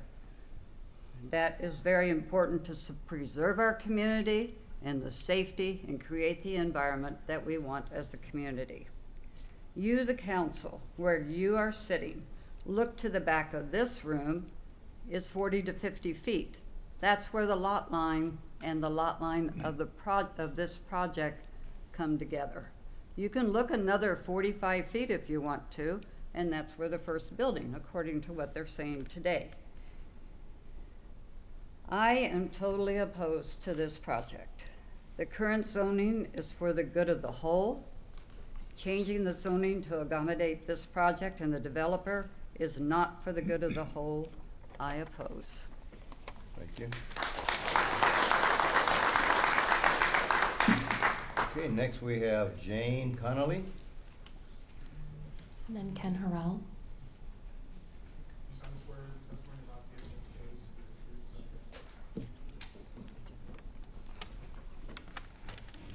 Thank you for the opportunity to provide input on this project. I am Jane Connolly. Can you kind of speak into that microphone? My husband and I have made our home in Waterfield for 31 years.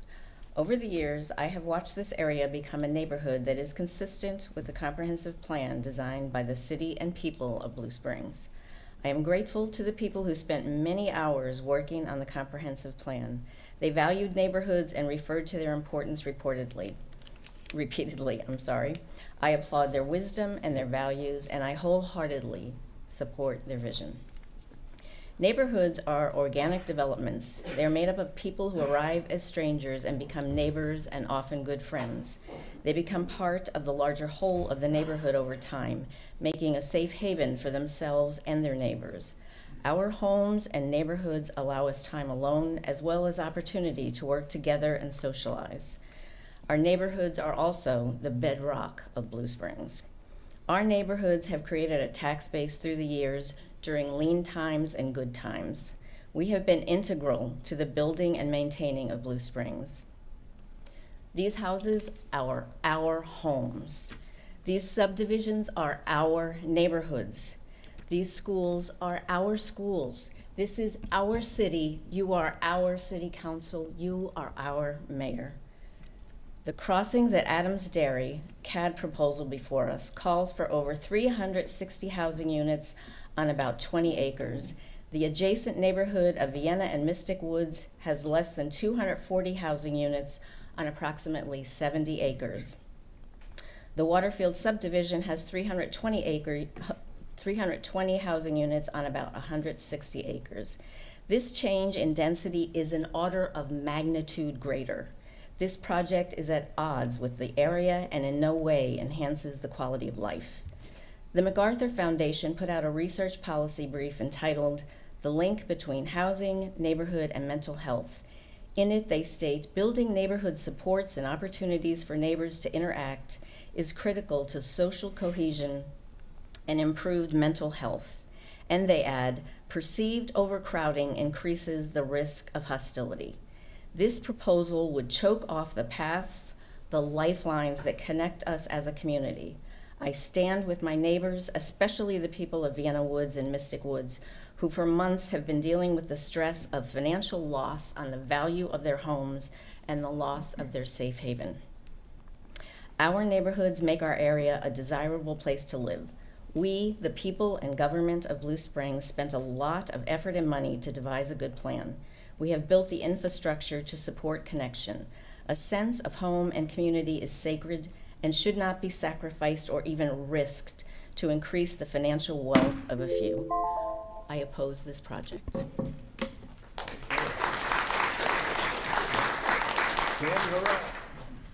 Followed by Susan Ferguson. Do you solemnly swear the testimony you're about to give in this case is the truth, so help you God? I do. My name is Ken Harrell. I live at 2708 Northeast Geyer Falcon Drive in Blue Springs. And I'm here in opposition to this project for a number of reasons. When you look at the comprehensive plan in Blue Springs, one of the quotes from it says, "Neighborhoods are the strength of Blue Springs. Strong neighborhoods with good schools have led Blue Springs' growth, and this will continue into the future." Well, a project of this scale, 10 buildings, 6 4-story, 4 3-story, 362 units comprised of 20% one-bedroom, 181 or 50% two-bedroom, and 30% three-bedroom, as outlined by the developer, is in excess of anything that would be appropriate for keeping our schools in line. The retail buildings, the hotel right in the backyard of the Vienna Woods homes is just inconceivable, and certainly not neighborhood friendly as called for by our comprehensive plan. Right at the moment, the U.S. Census Bureau in Blue Springs says we have an average of 2.7 persons per household. I just used the simple formula to say where they would average 1 student per unit, so that would be 362 new students that would be hitting 3 middle schools under the current alignment, 3 elementary schools and the 1 middle school.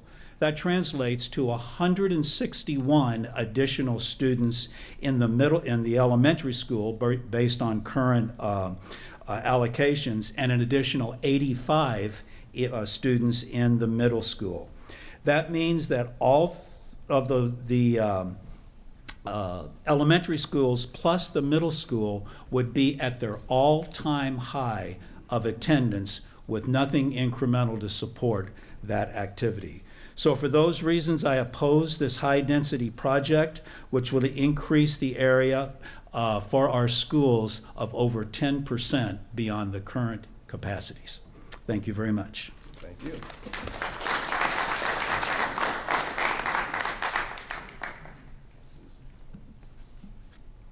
solemnly swear the testimony about to give in this case is the truth, so help you God. I do. And Dominic Rizzi will be next. Good evening, Mayor Ross and council members. I am Susan Ferguson. I currently live at 2050 Northwest 2nd Street in Huntersdale off of Duncan Road. After attending the Planning Commission meeting last Monday on this proposed rezoning and high-density apartment complexes, I wanted to go back to visit Vienna Woods and Misty Meadows, a place that we called home from 1981 to 1988. Last Thursday, I walked through this neighborhood, and talking with neighbors there, their reality of concerns of the 4-story building overlooking their backyards became very real to me. This serene, quiet neighborhood will forever be changed if this development is approved, and their property values will negatively be impacted. Recent 2023 home sales in Vienna Woods range anywhere from $190,000 to $225,000 and above. Research shows that adding zoning density to residential neighborhoods encourages absentee homeowners, basically rentals, and they destabilize neighborhoods. I took pictures that day, and I'm not going to duplicate Mr. Kellis's. They are very similar. The view from 10th Street and Ween and the row of trees that are there right now will be devastated. The developer will take all those trees out. The residents will look out their backyard and they will see whether it's a 3-story or a 4-story with a parapet that extends even higher. That will be their view of their backyard. They invested in this property, they invested in this community, and I feel like this is not a good project for this area that we consider in that northeast quadrant homes. Thank you, and I appreciate your Thank you, Susan. your time. Okay, Dominic Rizzi. And then Mark Grist. You solemnly swear the testimony about to give in this case is the truth, so help you God. Yes, I do. Dominic Rizzi. I live in 1813 Northeast Waterfield Lane. My wife and I moved to Blue Springs in December of 1993, 30 years ago this month. And we actually moved from Overland Park. And pretty quickly, we both came to the same conclusion that we actually liked Blue Springs better than Johnson County. Mainly because we don't have the traffic they do. I mean, we don't have as many high-density areas as Johnson County does. I don't know if you guys remember, about 30 years ago, there was a commercial that said, Kansas City, one of the few livable places left. I remember it because it really struck a chord with me because I'm not originally from Kansas City and I've been to 47 of the 50 states. And I've always feel like Kansas City is a hidden gem in the middle of the country that most people really don't have any clue of. You saw a light sketching of that in 2015 when the Royals won the World Series and 800,000 people showed up. That went all over the world. People were shocked there was a place somewhere in the world where almost 1 million people get together and not kill each other. Then in 2010, there was an article that came out, top 25 best cities to live in the United States. 3 were actually in Kansas City. One was Overland Park, Kansas, one was Olathe, and the other Lee Summit, Missouri. And if you compare Blue Springs to the other 3 cities, I would say there's a lot of comparisons, but we have something they don't have. We don't have the high traffic, and we don't have all the high density areas.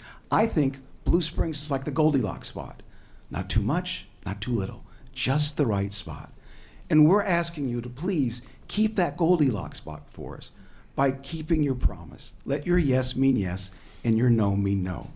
Because from our perspective, it's like this, we're playing a poker game, okay? We all know the rules. We sit down, we make our bets, and then an outsider comes in who wants to change the rules that's going to hurt us and help him. What happened? A lot of people here bought their home in this area, and we understood the rules. Well, someone new comes in, they buy a plot of land that's low density, and they want to change the rules to a high density area. We're not happy about that. Because like Judge Wheeler said, no one wants to look out their window and see a 4-story building. So please, keep Blue Springs that low density area, that Goldilocks spot, by just keeping your promise, and letting your yes mean yes and your no mean no. And then finally, you guys are supposed to be our protectors.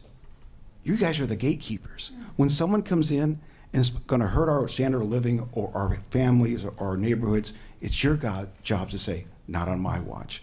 And that's exactly what happened 1 week ago tonight.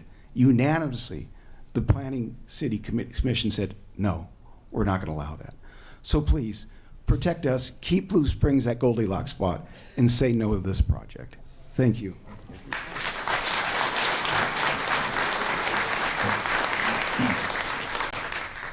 Mark Gritz, did I pronounce your last name? G-R-I-S-T? Yeah, it's grist, like wrist. Yep. And our next speaker will be Jeffrey Carl. Yes, I do. Mark Grist, 2112 Northeast Scarborough Court. I'm the president of the Waterfield Homeowners Association. My family and I oppose this project, as do the vast majority of my constituent neighbors. In fact, not a single resident has contacted me in support of this project, and I suspect it's the same for you as well. In addition to all the concerns that have already been brought to your attention, this development presents several more unique challenges to Waterfield specifically.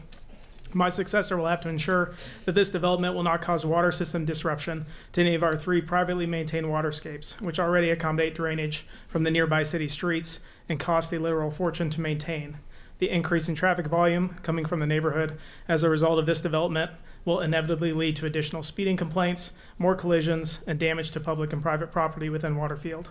We still have to find volunteers, or we'll have to use resident dues to keep additional trash and animal waste out of our common areas and landscaping, in addition to monitoring unauthorized public use of our private amenities, such as the community swimming pool, playground, and fishing ponds, all of which represent considerable fiscal liabilities. While I'm proud to say that Waterfield is still a very desirable place to live, the challenges raised by this development will only threaten that attractiveness and impede our ability to maintain the beauty of this area through the acquisition of resident dues. The upkeep of our aging neighborhood has already vastly increased the financial burden that has been placed on residents in the last 3 years, and this development will only exacerbate the fiscal challenges my neighbors, many of whom are now on fixed incomes, are already straining to meet. That's in addition to the potentially significant negative impact on the property values of their homes once this development begins. Despite its clear deviance from the comprehensive plan, the developer has stated that this is the right project for this area. But all of the issues that have been brought before you this evening could be substantially mitigated or completely nullified if the developer had proposed the project in the area designated in our comprehensive plan. In light of that perspective, I would argue the concessions made by the developer to date to appease surrounding neighborhoods are largely disingenuous and hollow. As my neighbors have alluded to, the developer has yet to make a compelling argument as to the critical need for this project on that specific site, and they leverage the lack of development there as an incentive to the hasty implementation of an unseemly and unwanted addition to the Adams Dairy Parkway corridor. They've insisted that this site will educate and inspire further opportunities for additions that will be beneficial to the community at large.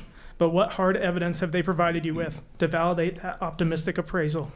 A logical case has been made that this development could just as easily and irrevocably harm future development plans for the larger area site east of ADP, which would have to compete with an oversaturated rental market, which these experts have already warned us is in a downturn.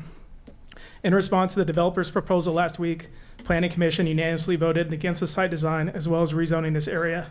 It is my sincere hope that our comments tonight have provided you with ample evidence to support the obvious conclusion that this site quite clearly is not the right development, and that you will vote against the development to affirm your commitment to the comprehensive plan and stand by your constituents in Waterfield. Thank you.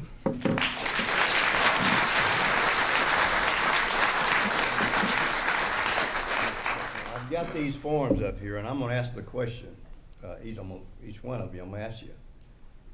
Do you have anything additional to add to what's already been said?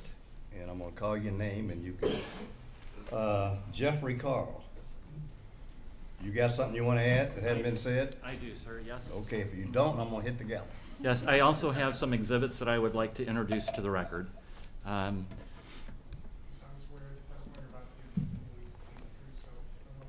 do. My name is Jeffrey Carl. I am a resident of 1111 Northeast Waterfield Village Drive. I am not within the 185 feet of directly impacted persons, but I am obviously impacted. I'm just to the west of the townhomes.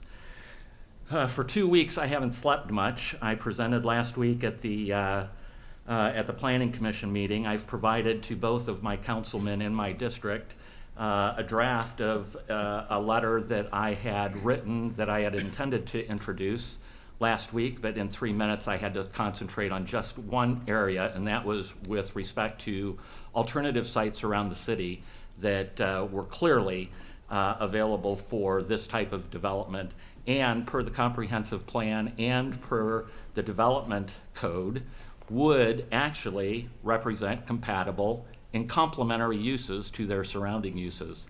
I think you've heard tonight a number of people that have told you, you know, this is not a compatible and complementary use at this location. That's all we're asking, is for a compatible and complementary use. That is something that is explicit in the comprehensive plan and the development code, that in rezoning episodes, you have to be compatible and complementary to your neighbor. I didn't mention, I am a Missouri State Certified General Appraiser. I have 40 years of appraisal, market analysis, commercial underwriting, and development experience. My professional experience credentials are on one of my exhibits on my desk. Suffice it to say, my 40 years of experience, I'll put up any day of the week against this developer and his comments relative to the importance of this project. So let's keep in mind, compatible and complementary. What's the definition? Different uses of land or other resources, each of which benefits from the other where they exist together in the same area. I think you've heard tonight from a number of people that this type of development in this location is not a value add. This is a value down. It is going to negatively impact all of the single-family subdivisions in this neighborhood, specifically Vienna Woods, and secondarily, Waterfield Village. I provided a spreadsheet to my neighbors. I had gone through, I had identified all of the 65 parcels, I believe, that are improved, specifically the ones in Vienna Woods, and I compared 2022 assessment values to 2023 assessment values. You folks should take a look at that. Thank you. All right.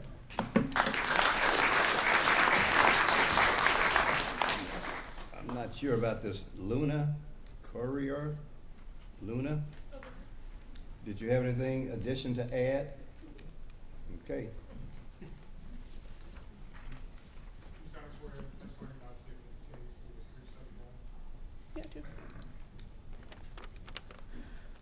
Overcrowding in schools is a big concern. As a student, I value my learning and am very passionate about it. One of the main reasons my family and I moved here was for me to have a better education and be able to pursue more things academically.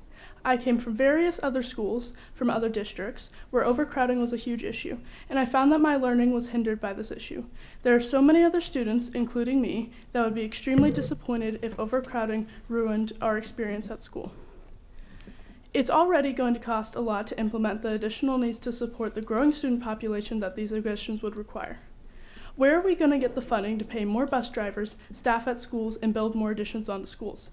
Going back to the issue of overcrowding, if we want to avoid that as much as possible, then we cannot allow this development. Traffic is already hard to navigate as it is. Having more residents is just going to inflate this issue and cause more wrecks. As someone who is going to drive in just a few years, this is concerning, as I don't want me or anyone else jeopardized because of this development. Thank you for your time and consideration.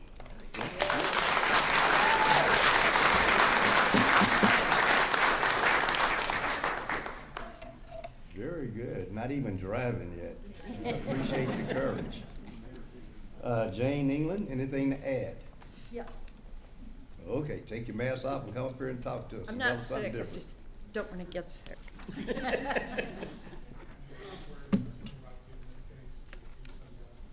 Yes. My name is Jane England. I live at 2708 Northwest 4th Street Terrace in Blue Springs. I own property in Vienna Woods. I've lived in Blue Springs for 40 years. I'm a widow. I have an adult son who is disabled. I sold our family home and purchased a home in Sherwood Village for myself and Vienna Woods for my son. My son is independent, yet needs help. He's not here tonight because he is so upset. His anxiety is huge with change. I want to speak to the developer who used the word we in his presentation. He is not from Blue Springs. He does not live in Blue Springs. He's out of Lee Summit. Blue Springs is not Lee Summit. I am 5 minutes to the grocery store, Walmart, Home Depot, shopping. That's not Lee Summit. That's Blue Springs, and I like it. I'm 2 minutes from my son. It'll take longer to get to him with this traffic that's going to happen. Every week, I receive something in the mail from an out-of-town corporation wanting to buy my home and wanting to buy his home. More and more people are going to be selling to out-of-town corporations if Blue Springs does not honor its promise. We are a neighborhood city, and I moved here for the schools. That's why a lot of people are here. If the schools become overcrowded, people are going to leave. I think that's all I wanted to say. Thank you for your time. Thank you for listening to me. My son met you, Mayor Ross, when he was in 4th grade and went to the Capitol and shook hands with you. You're making me sound old. You're not old. You're not old. No, I was old when I started. I get that. Thank you. I appreciate your time, all of you. Thank you. Cole England? Cole? Who? Cole England? Yeah, did I have? That's my son. That's your son? Anxious to be Yeah, I here saw that. tonight. Oh, okay, gotcha. I was trying to connect the dots on that one.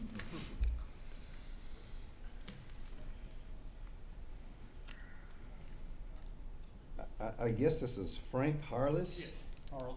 Anything addition to add? Yes, I've modified my prepared presentation to You accommodate did that the best modify, I understand can. your, come on, be sworn in. You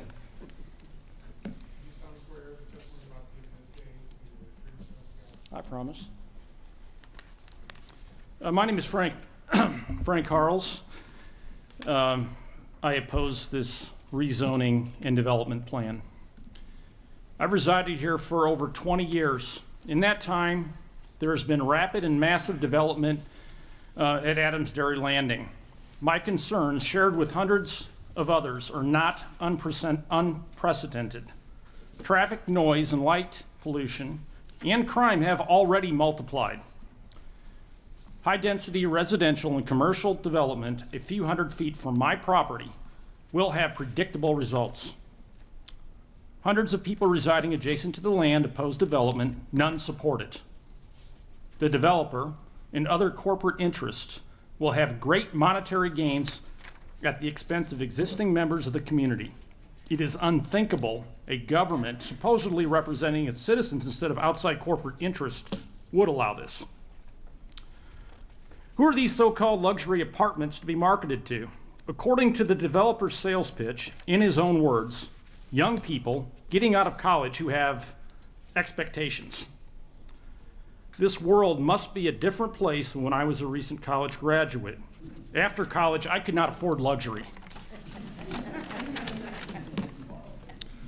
This supposed demographic the developer hopes to import, who desires a big city lifestyle, can find it just a few miles west in the real big city.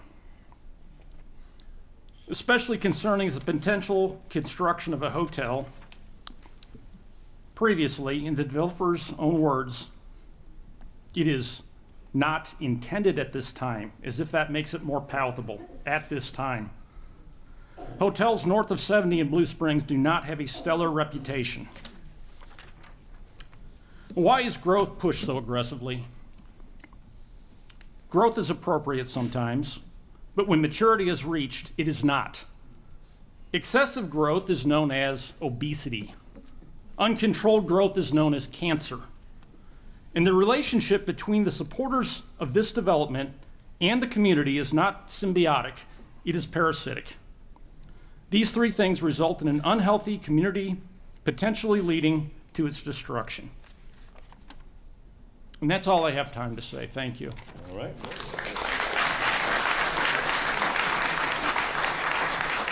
Jackie and Harrell, you need to add anything to this or not? Oh, it's your granddaughter, huh? I'm going to be her escort, Your Honor.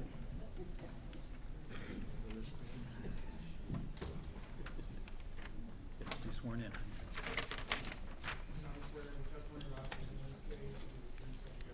Yes.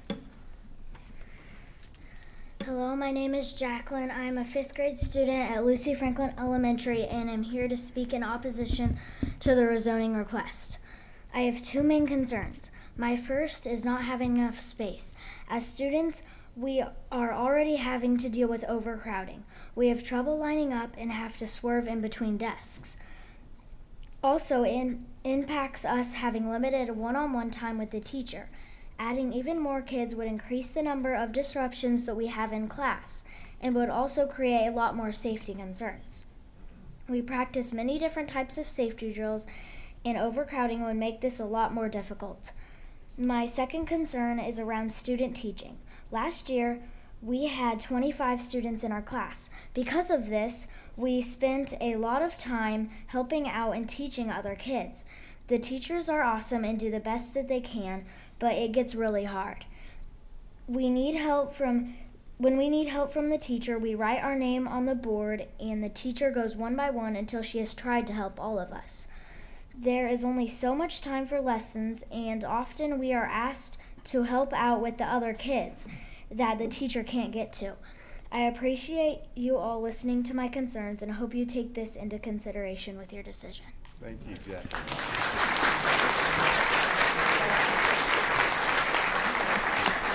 She'll be up there one of these days.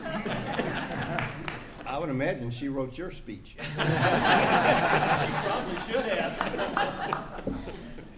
Okay, Ann Justin, anything to add?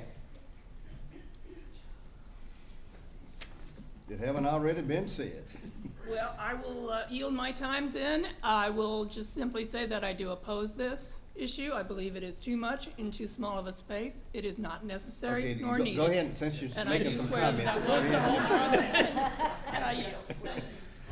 Okay, Dan Metley, anything to add? Okay. Eli Skinner, anything to add that haven't been said?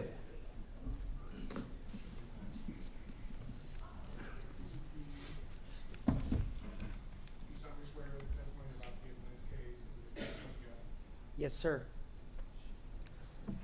My name is Eli Skinner. I live in Waterfield Village Court, and I have recently learned of this new project. Me and my family, we went to the meeting last Monday, and somehow we were able to get through it.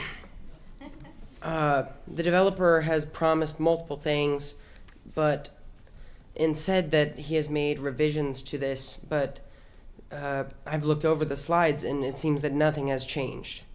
And along with the 3 buildings that he said he was willing to take out of the project, the 7 were in the original proposition. He added in the 3 and then just took them out.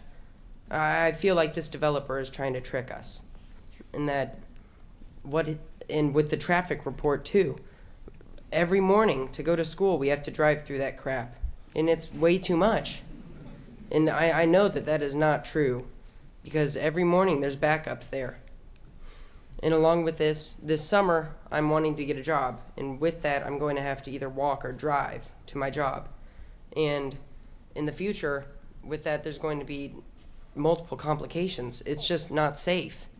and these added buildings, it's going to be too much. And if you all do say yes to this, then it's just going to be worse for us all. It's in every single aspect that it's trying to help the community. It's just in that same aspect doing even worse than before. That's all I have to say. All right. Lindsay Skinner, anything to add that haven't been said?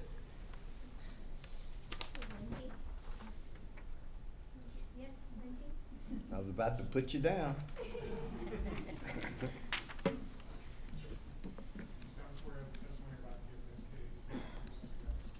Yes, I do. Hi, my name is Lindsay Skinner. I'm from 1801 Northeast Waterfield Village Court. And that was my son. I'm wondering where his computer speech went. He had a really good one. Anyway, we've been taking them to these meetings in hopes that they'll see how government, how things work, how they hear. You can stand up for what you feel is right and show your support, or you're not. We're not supporting this. I'm hoping that they will see that their voice does make a difference. So I love, as a teacher, seeing all these kiddos get up and do that. I'm sure you like that as well. My husband and I bought our house a little over 4 years ago in Waterfield. We have some wonderful neighbors. We were helping to be there long term. But with this and other families like us that have these young families, the reason that we were there was for what it looks like now is why we bought the house. The promise that it would hopefully stay that way.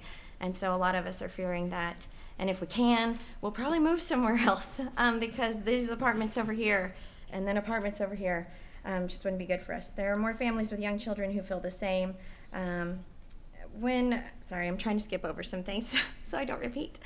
We're involved in the community, we're hardworking, and we want to have a place to live that values its residents. It's close to nature, not open space parking lots. We like an area probably much like the area in Grain Valley the developer lives in, close to businesses with peace and quiet and a small community feel where you can take an evening walk with your kids and animals. A lot of those families that we know value. We'd hope to be like these residents living for more than 20 years here. Interestingly enough, only 1 out of every 20 apartment residents will live in the same area or apartment for 20 years. They're not engaging in their community. They're not involved in those.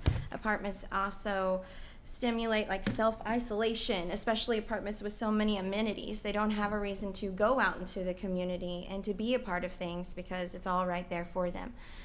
So if we're looking into the future of our community, me as a teacher and with my 4 kids, I think about that a lot. What's it going to look like for the future? What is this area going to bring for them? The youth that I teach aren't wanting to grow up and have families in apartments. In the first meetings that we had with the developer, we asked him, is there any way that we can make these smaller units or smaller housing? We came back last week and there were actually more units and taller buildings. We do not trust this developer to hear us or compromise. It seems what will be most profitable will be done at the expense of our future and the future of our kids in this area. So we plead with you to listen and to support the people, help us show our kids that it's worth it to stand up and speak out. Please oppose this rezoning. Thank you.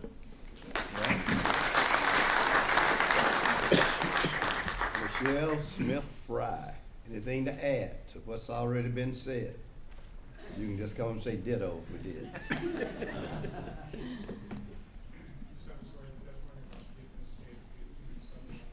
Yes, I do. Good evening. I'll be quick. Michelle Smith Fry. I live in Blue Springs, 2001 Northeast 23rd.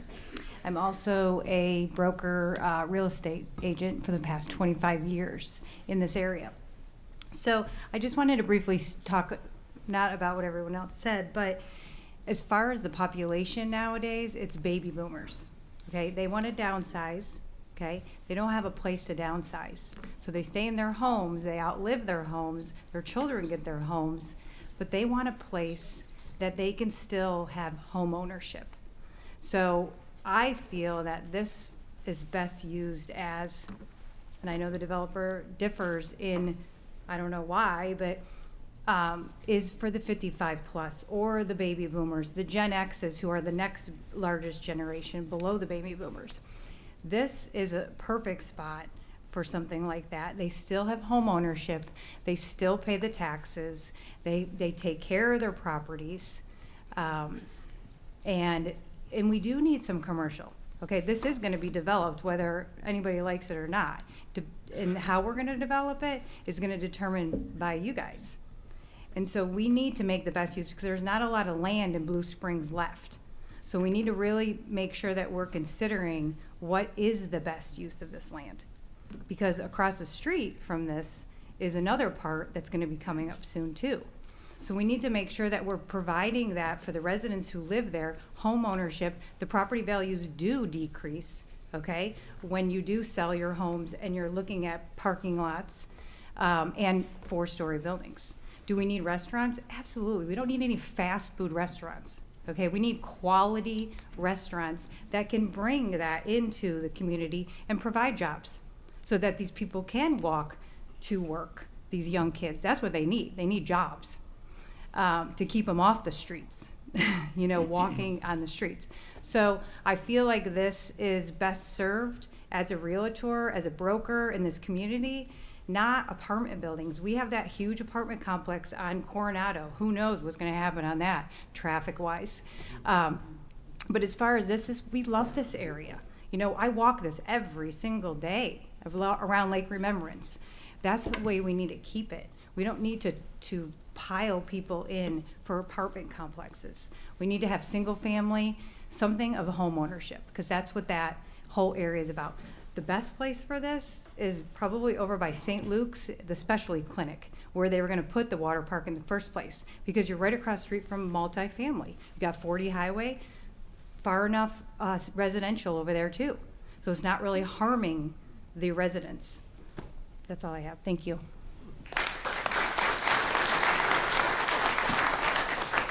You must have been watching that clock, because I was about to hit the gavel. Okay, Michael Stamps, anything to add that haven't already been said?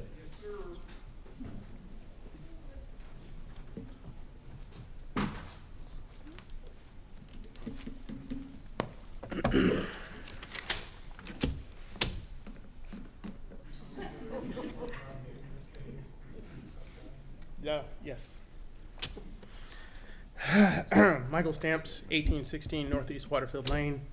Good evening, Mr. Mayor, City Council members, and staff. This evening you have heard, and you will continue to hear from my fellow neighbors who have a variety of reasons to oppose this development. Many of their concerns are mine as well. However, I would like you to consider this matter from a slightly different perspective. We live in a world where we are constantly bombarded by someone's messaging, from retailers to government agencies to any number of special interest groups. But at this moment, I would ask you to consider 3 clear and distinct messages. The first is the message of profits over people that this developer is sending in pursuit of this development. Obviously, their motivation is to make a profit, and who could blame them? Why would they undertake a development of this magnitude and expense if only to lose money? They have admitted that the proposed apartments in this development will do nothing to alleviate the affordable housing crisis this community faces. They've seen opposition to this development from the neighboring communities from the beginning. And yet, here they are, asking you to allow this development to proceed when they know full well the people are clearly against it. The second message I would ask you to consider is being sent to you, this council, by your constituents, your residents, your neighbors.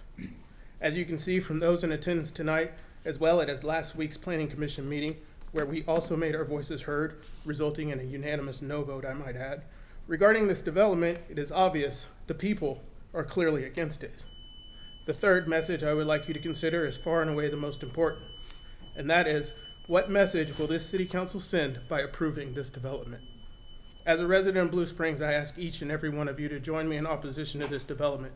In doing so, you will send a message far and wide. You will send a message that is loud and clear. You will send a message that says you will not sell out your neighbors or your community to this or any other carpetbagging developer hell-bent on putting profits over people whose sole motivation is to make a buck by approving a development when the people are clearly against it. Thank you.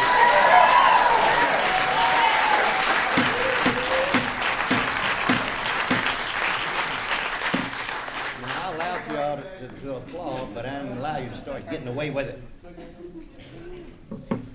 Okay, Annie Walkup, anything to add? Amy Walkup, anything to add? LaShonda Woodard, anything to add that haven't already been said?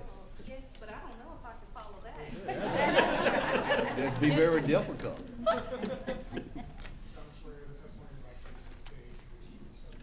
I do. Okay.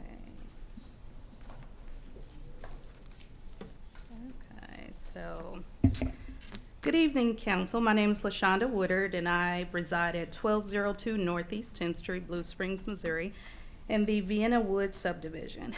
I am an empowered working single mother of two that has resided here for the past 18 years. I decided on Blue Springs for its family-oriented feeling and amazing public schools. Specifically Vienna Woods for its close proximity to the highway and shopping right off Adams Dairy. As years has passed, as years has passed, my neighborhood has become a part of my extended family, especially most recently during my divorce. My neighbors help me with things such as how to work a lawnmower, putting in a faucet, picking my kids up from school and dropping them off to various activities. There are so many stories that have been shared this past week, including my own, where we talked about the direct view, into our bedrooms, and then also the financial crush that it would provide to various families. One thing that I believe has helped me over the past few months with this issue has been the stress, because I am down one dress size. The rezoning will destroy the wonderful enclave known as Vienna Woods. Please deny the rezoning and rewatch for the crossing. Lastly, Vienna Woods subdivision has my heart for its close-knit community. You may see people in this room, but I see family. I, as well as the people of Vienna Woods, are in opposition of this project. I appreciate the opportunity to be heard. Blue Springs strong. Thank you. Thank you. Matt, come on. Matt? Can I speak? You called my name earlier, but I was in the lobby. Well, not right now, you can't, because other people are going ahead of you. We'll see when I get done here.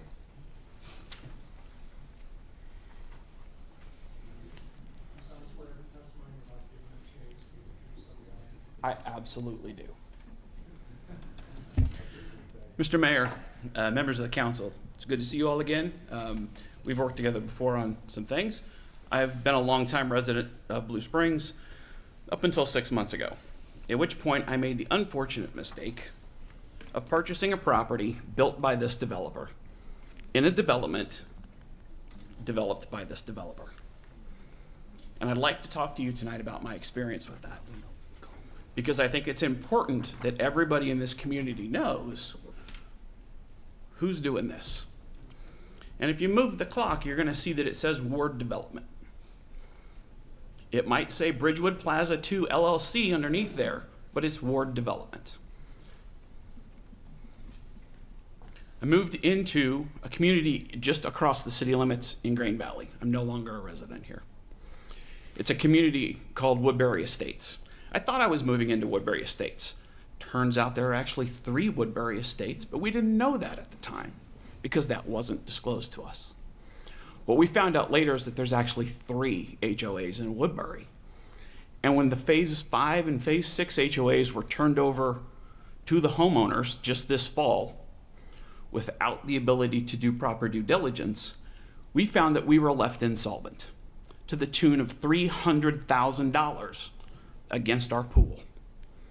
We also have a stormwater retention pond, which I see several of on your plan there. We have one of those.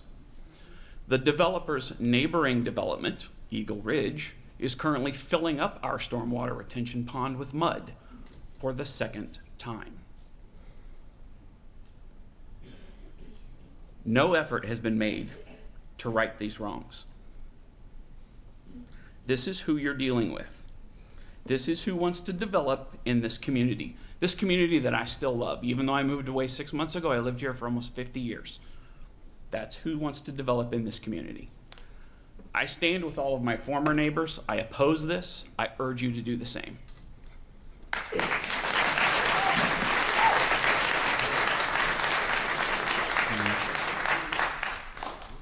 Okay, now you're gonna help me. I have a Michael, A-L-P, A.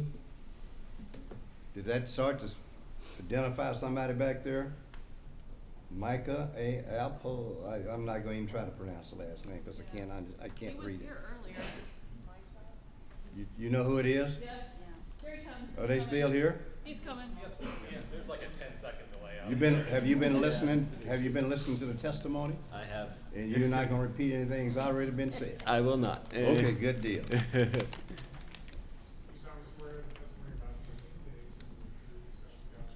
I do. My name is Micah Alpa. I'm a resident of 1123 Northeast Waterfield Village Drive. I'm also a professor of history at the University of Central Missouri.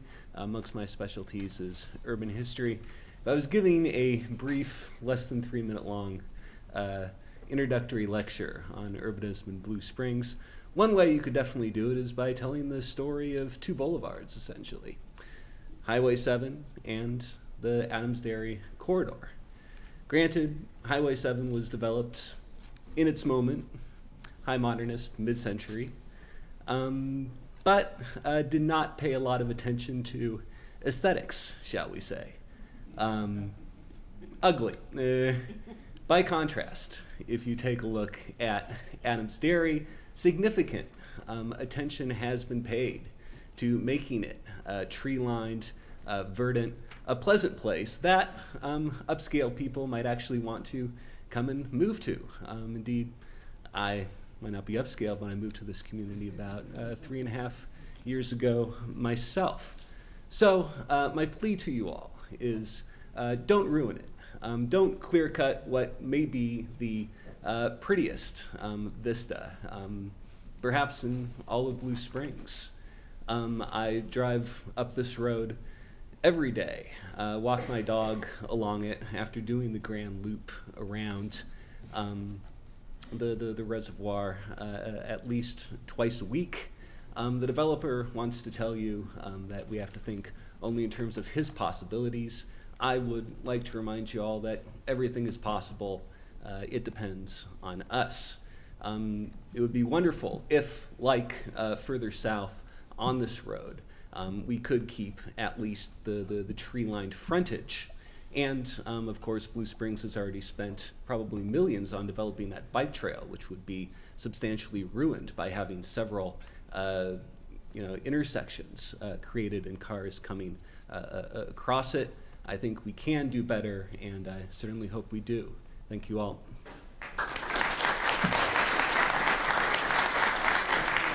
Okay, Scott G. Jennerhart. Scott G. Is that you, Scott? Yeah, Scott Degenhart. Okay, now tell me your last name. That's Degenhart. Okay. I do swear. Be sworn in. Yeah.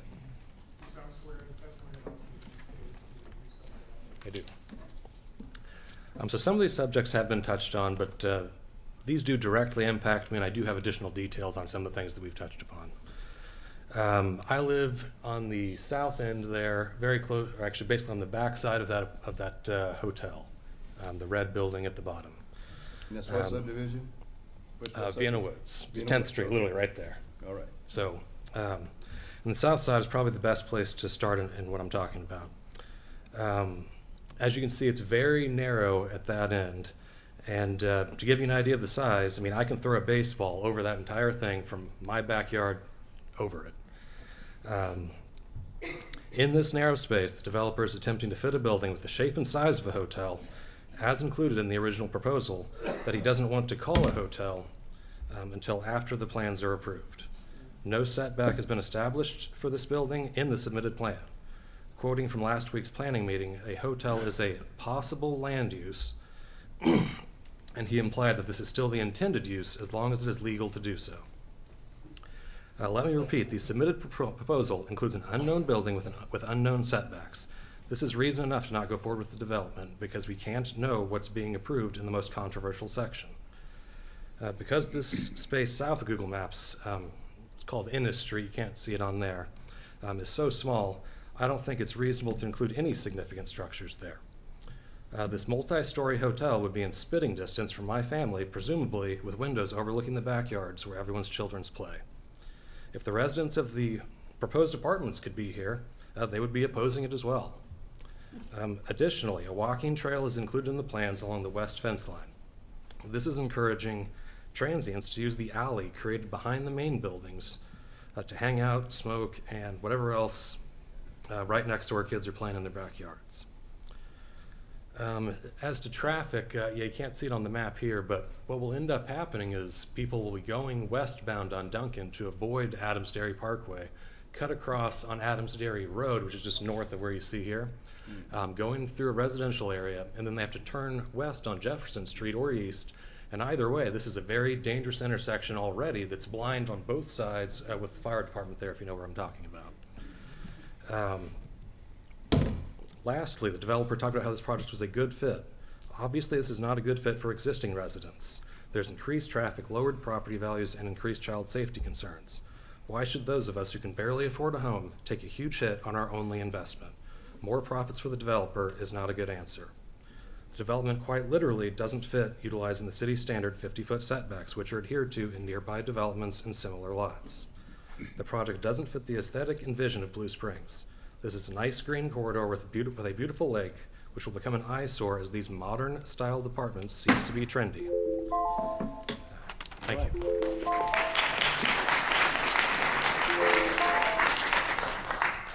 Now, Amy, since you sprinted in here, you're going to be my last speaker tonight on opposition. Sorry, but thank you. Sorry.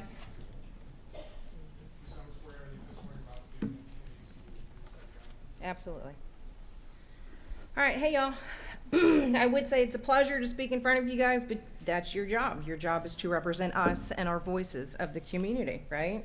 So we're here to help you make the right decisions. I have 3 pages of notes, but I don't feel like reading them because you need to hear from the heart, not, you've heard like an hour of facts and, you know, numbers and all this good stuff.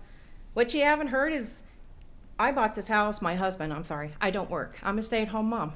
I raised all of my kids in this house across the street from that big red blot you see right there.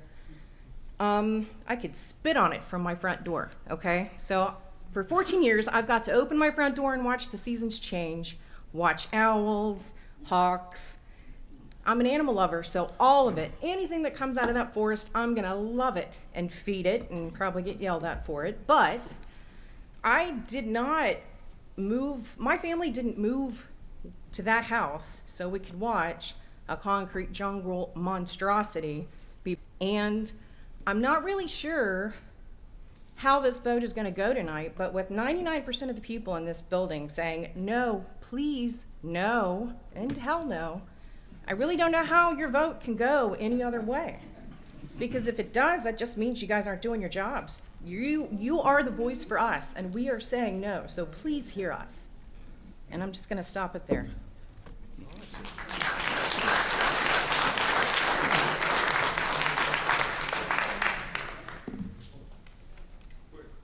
Did you not fill out an appearance of form? I did not.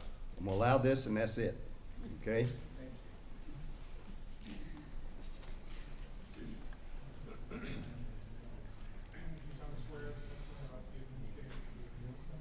I do. Don Thorne, resident of Waterfield, over 20 years, 22 years this year. The one thing I want to say, thank you guys for being here. Can't imagine being in your shoes. I want to congratulate all the people that came here tonight and spoke up from the heart. They were courageous, they were honest, and they gave it to you in a kind way. If I was sitting where you guys are sitting, there's only one way I could vote, and that's all I've got to say. All right, thank you.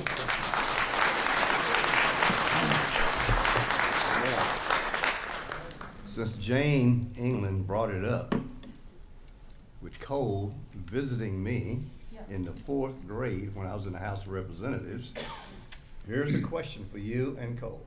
Okay. Representative Don LaGrasso and I at the time, we took pictures on the Capitol steps of the 4th graders that came to Jeff City. Do you still have that picture? Yes, I do. Yes, I do. All right. Bingo. You got it too. Now, when you said that, I said I was starting to feel old. Now, what I'm about to tell you is really gonna make me feel ancient. Next month, I would have lived in Blue Springs for 50 years.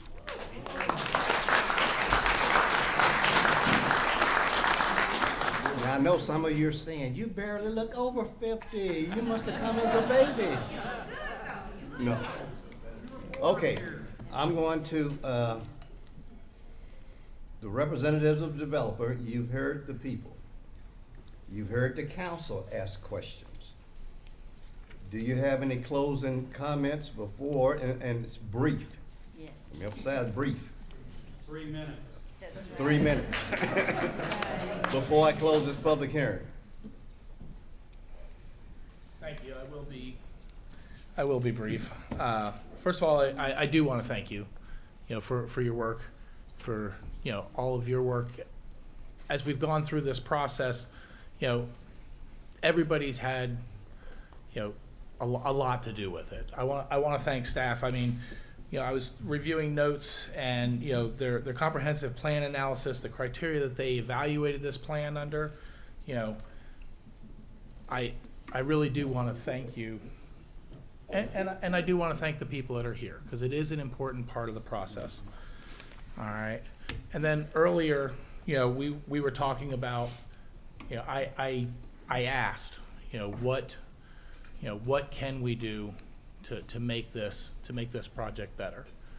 And I have received some feedback there, and looking at the notes, as Adams Dairy is transformed into a commercial hub, I do think it's appropriate. The area has changed. Remember I said brief. All right. So in closing, what I'd like to do, all right, is I would like to take an opportunity. Let me check my notes for one thing real quick. All right. There's a city council meeting on February 5th. All right. I would like to take an opportunity between now and February 5th to look at this project, take some of the feedback that we've received tonight, all right, see if there are some of these things that are possible. Some of the things I came right out and said, I think I can do that. There were a couple I don't know. All right, I'd like to come back to you on February 5th and, let you know what things that came up tonight would be possible. Same way I've done the entire way through the process. That can only happen if a council member asks for a continuance, isn't that right? If a council member asks for a continuance, that would happen, but if no one asks for a continuance, then we will close the public hearing and we will go right to the item for a vote. So is there anyone on the council that would like to make a motion to continue this until the February 5th meeting? Hearing none, seeing none, I guess there's not gonna happen. Okay, thank you.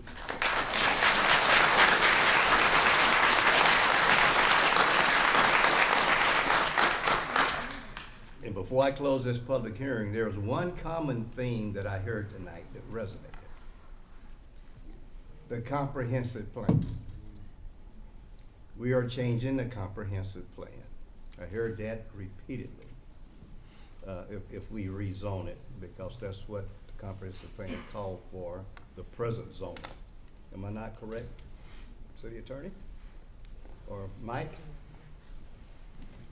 Does not the comprehensive plan is what caused the present zoning to be in place? As it stands today, without rezoning it? The comprehensive plan designation followed that, came after the zoning was already in place. Okay, but the comprehensive plan did not change it, it kept it in place. Comprehensive plan does not affect zoning actively. The zoning has to be changed as an active motion or active approval by council. So sometimes when the comprehensive plan future land use designation is put on a property, it's based upon the existing zoning. Other times it does take into account development trends in the area, but the zoning service office preceded the designation of the comprehensive plan from 2014. So for the last 26 years, the council has not changed it? That's correct. Okay. Okay, any parting comments from the council before I close this public hearing? We close this public hearing. Okay, we will go to the introduction and reading of Bill 5171. Is there anyone who would like to introduce it? I'll introduce it, Your Honor. All right. First reading of Bill 5171, an ordinance rezoning property from SO ADPO Service Office Adams Dairy Parkway Overlay to PDMU ADPO Planned Development Mixed Use Adams Dairy Parkway Overlay and approving a planned development concept plan for the crossings at Adams Dairy. Your Honor, move the bill be approved on its first reading and proceed with the second. Is there a second? Is there a second? Hearing none, the motion dies for a lack of a second. So in essence, that kills the bill.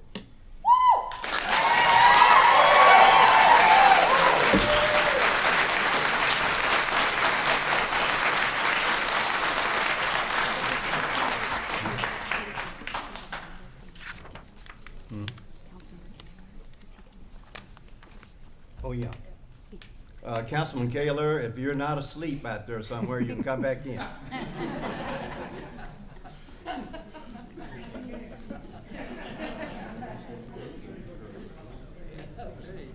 Councilman Kaler. Maybe we need to send one of our police officers to find him?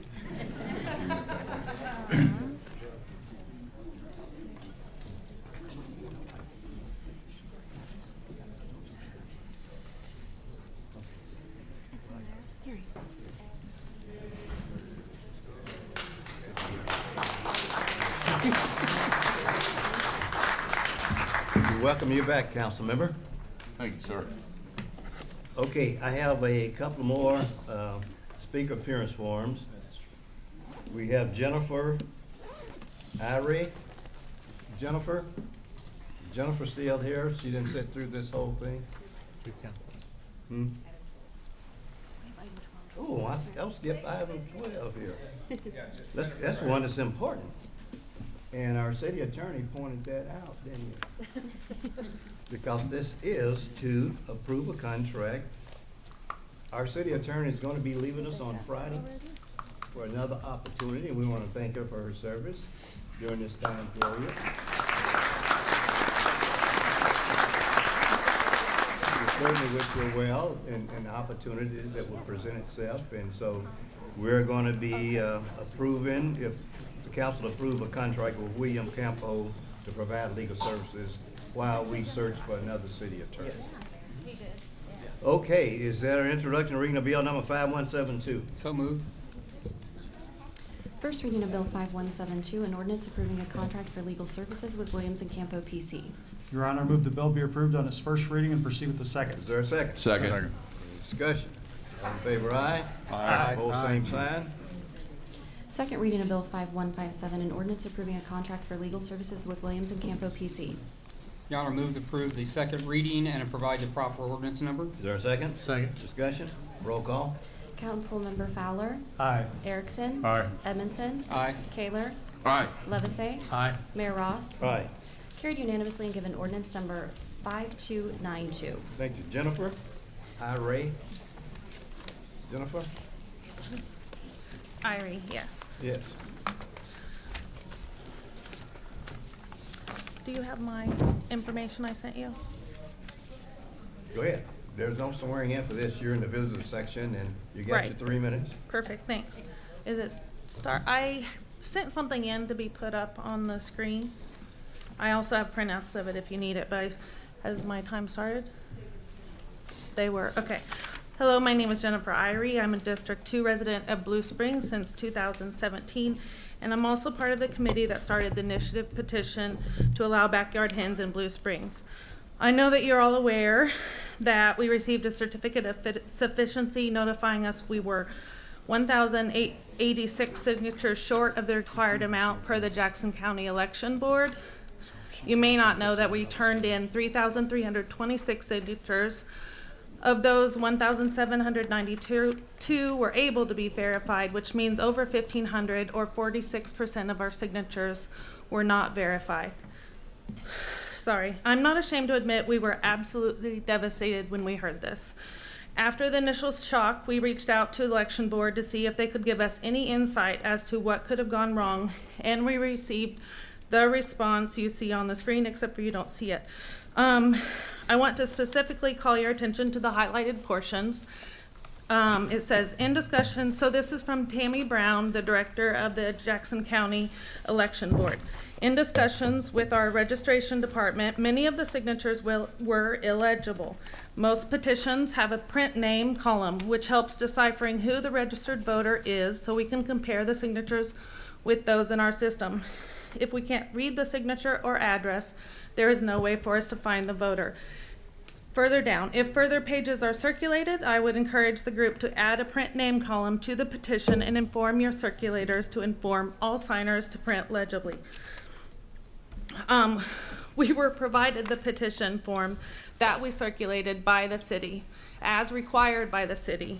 We raised the concern that there wasn't a print name column on the form as soon as we received it. And specifically asked if we needed to have printed names on the petition, and were told they weren't needed.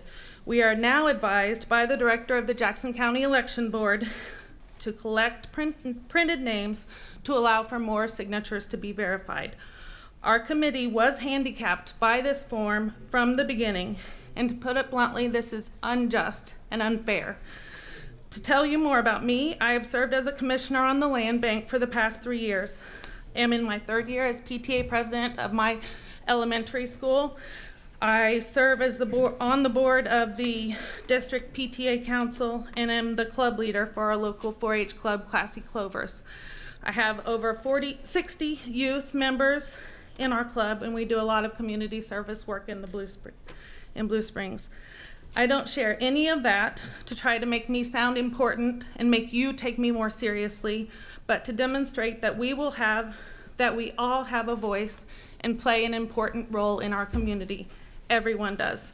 All of our voices matter, none more or less than the other. And there's a large portion of our community that feels silenced. You got your 3 minutes. Jennifer Plumberg Klein. Wait, I did? They just started the timer.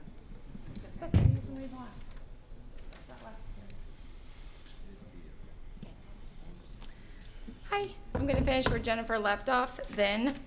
Along with the rest of the committee, I spent the last 60 days collecting signatures in weather of all sorts, missing lots of time with my family, missing my sleep. I personally am a night nurse and I sleep during the day, but for the last 2 months I have been getting signatures all day, every day. Missing lots of time with family, we are already back at it for our next round. This is an important issue and will not stop. But you can show that you hear us by pushing an ordinance to the ballot. Because we all knew when we filed the initiative petition that you were going to take it off your plates and that you were going to let our initiative petition go through. And we knew that, and we went out and we spent all this time and energy and made all of these sacrifices, intending only to get it to the ballot so that people can have a voice. Please show us our voices are valued and you have heard us, and let us use our voice. Please send the ordinance to ballot. If anyone is here in support of Blue Springs citizens to have the right to have backyard hens, will you please stand up right now? How many of you are registered voters? Hey, that's not the issue. That's not the issue. You go ahead and make your comments. Not talk to the audience, talk to us. I apologize. Okay. We got the report from the election board today, and it had several, sorry, I'm really upset. There were several signatures that were considered not registered voters, but that is not true because one of the admins was listed as a not registered voter, and she's on the affidavit that we had to submit in order to even start this petition. Some of my family members are on there as not registered voters, and they are registered voters. Some of my good friends are on there, and it says they're not registered voters, and they are. And their addresses are very clear. So I would like to know how in the world the election board says that 1,090 people on our petitions are not registered voters. But that's something we'll take up with the election board. Did you question them why they didn't? Yeah, they said it's because we were given poor instructions by the city. That's not true. Oh, no, it is true. The city told us we did not need a printed name. Tammy Brown does not speak for our charter and what our charter says. 2,878 signatures were needed. We turned in 3,356. That's 478 extra signatures. 138 of the signatures were people that live in other districts, and so that's 3,218 signatures by Blue Springs residents who want to see this ordinance passed. All we are asking is for you to put it on the ballot in April so that we can vote on it, period. Whatever the outcome is, that's fine. We just want to see that people have a voice to decide what happens in their community. You decided that you're going to do it by initiative petition, and so far it has failed. No, the initiative petition did not fail. We were given poor instructions. We were instructed not to get printed names, and Tammy Brown. We're not going to debate it right now. The election board who certifies it have said it was insufficient. I think that the city has the right to put it on the ballot. Yeah, That's we have right. the right, but we put that back in your hands when you guys didn't allow us to come up with an ordinance. I think an investigation by the Attorney General might uncover some things. Go for it. Yeah, go for it. Go for it.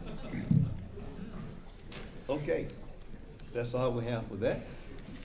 Now, I got a presentation to make. Council member Edmondson. Yes. What? I don't know what you did, but. I get fired? Don't do it, don't do it twice. Well, you got this pretty pen, and it talks about your time in service for the city of Blue Springs. In 8/20/2002, you replaced Steve Miller, and you spent 7 3/4 months. Then in 4/5/2008, you were elected to the Blue Springs City Council. And then if we estimate all those years, you got 16 years and 4 months. So here's your 15-year pen, my friend.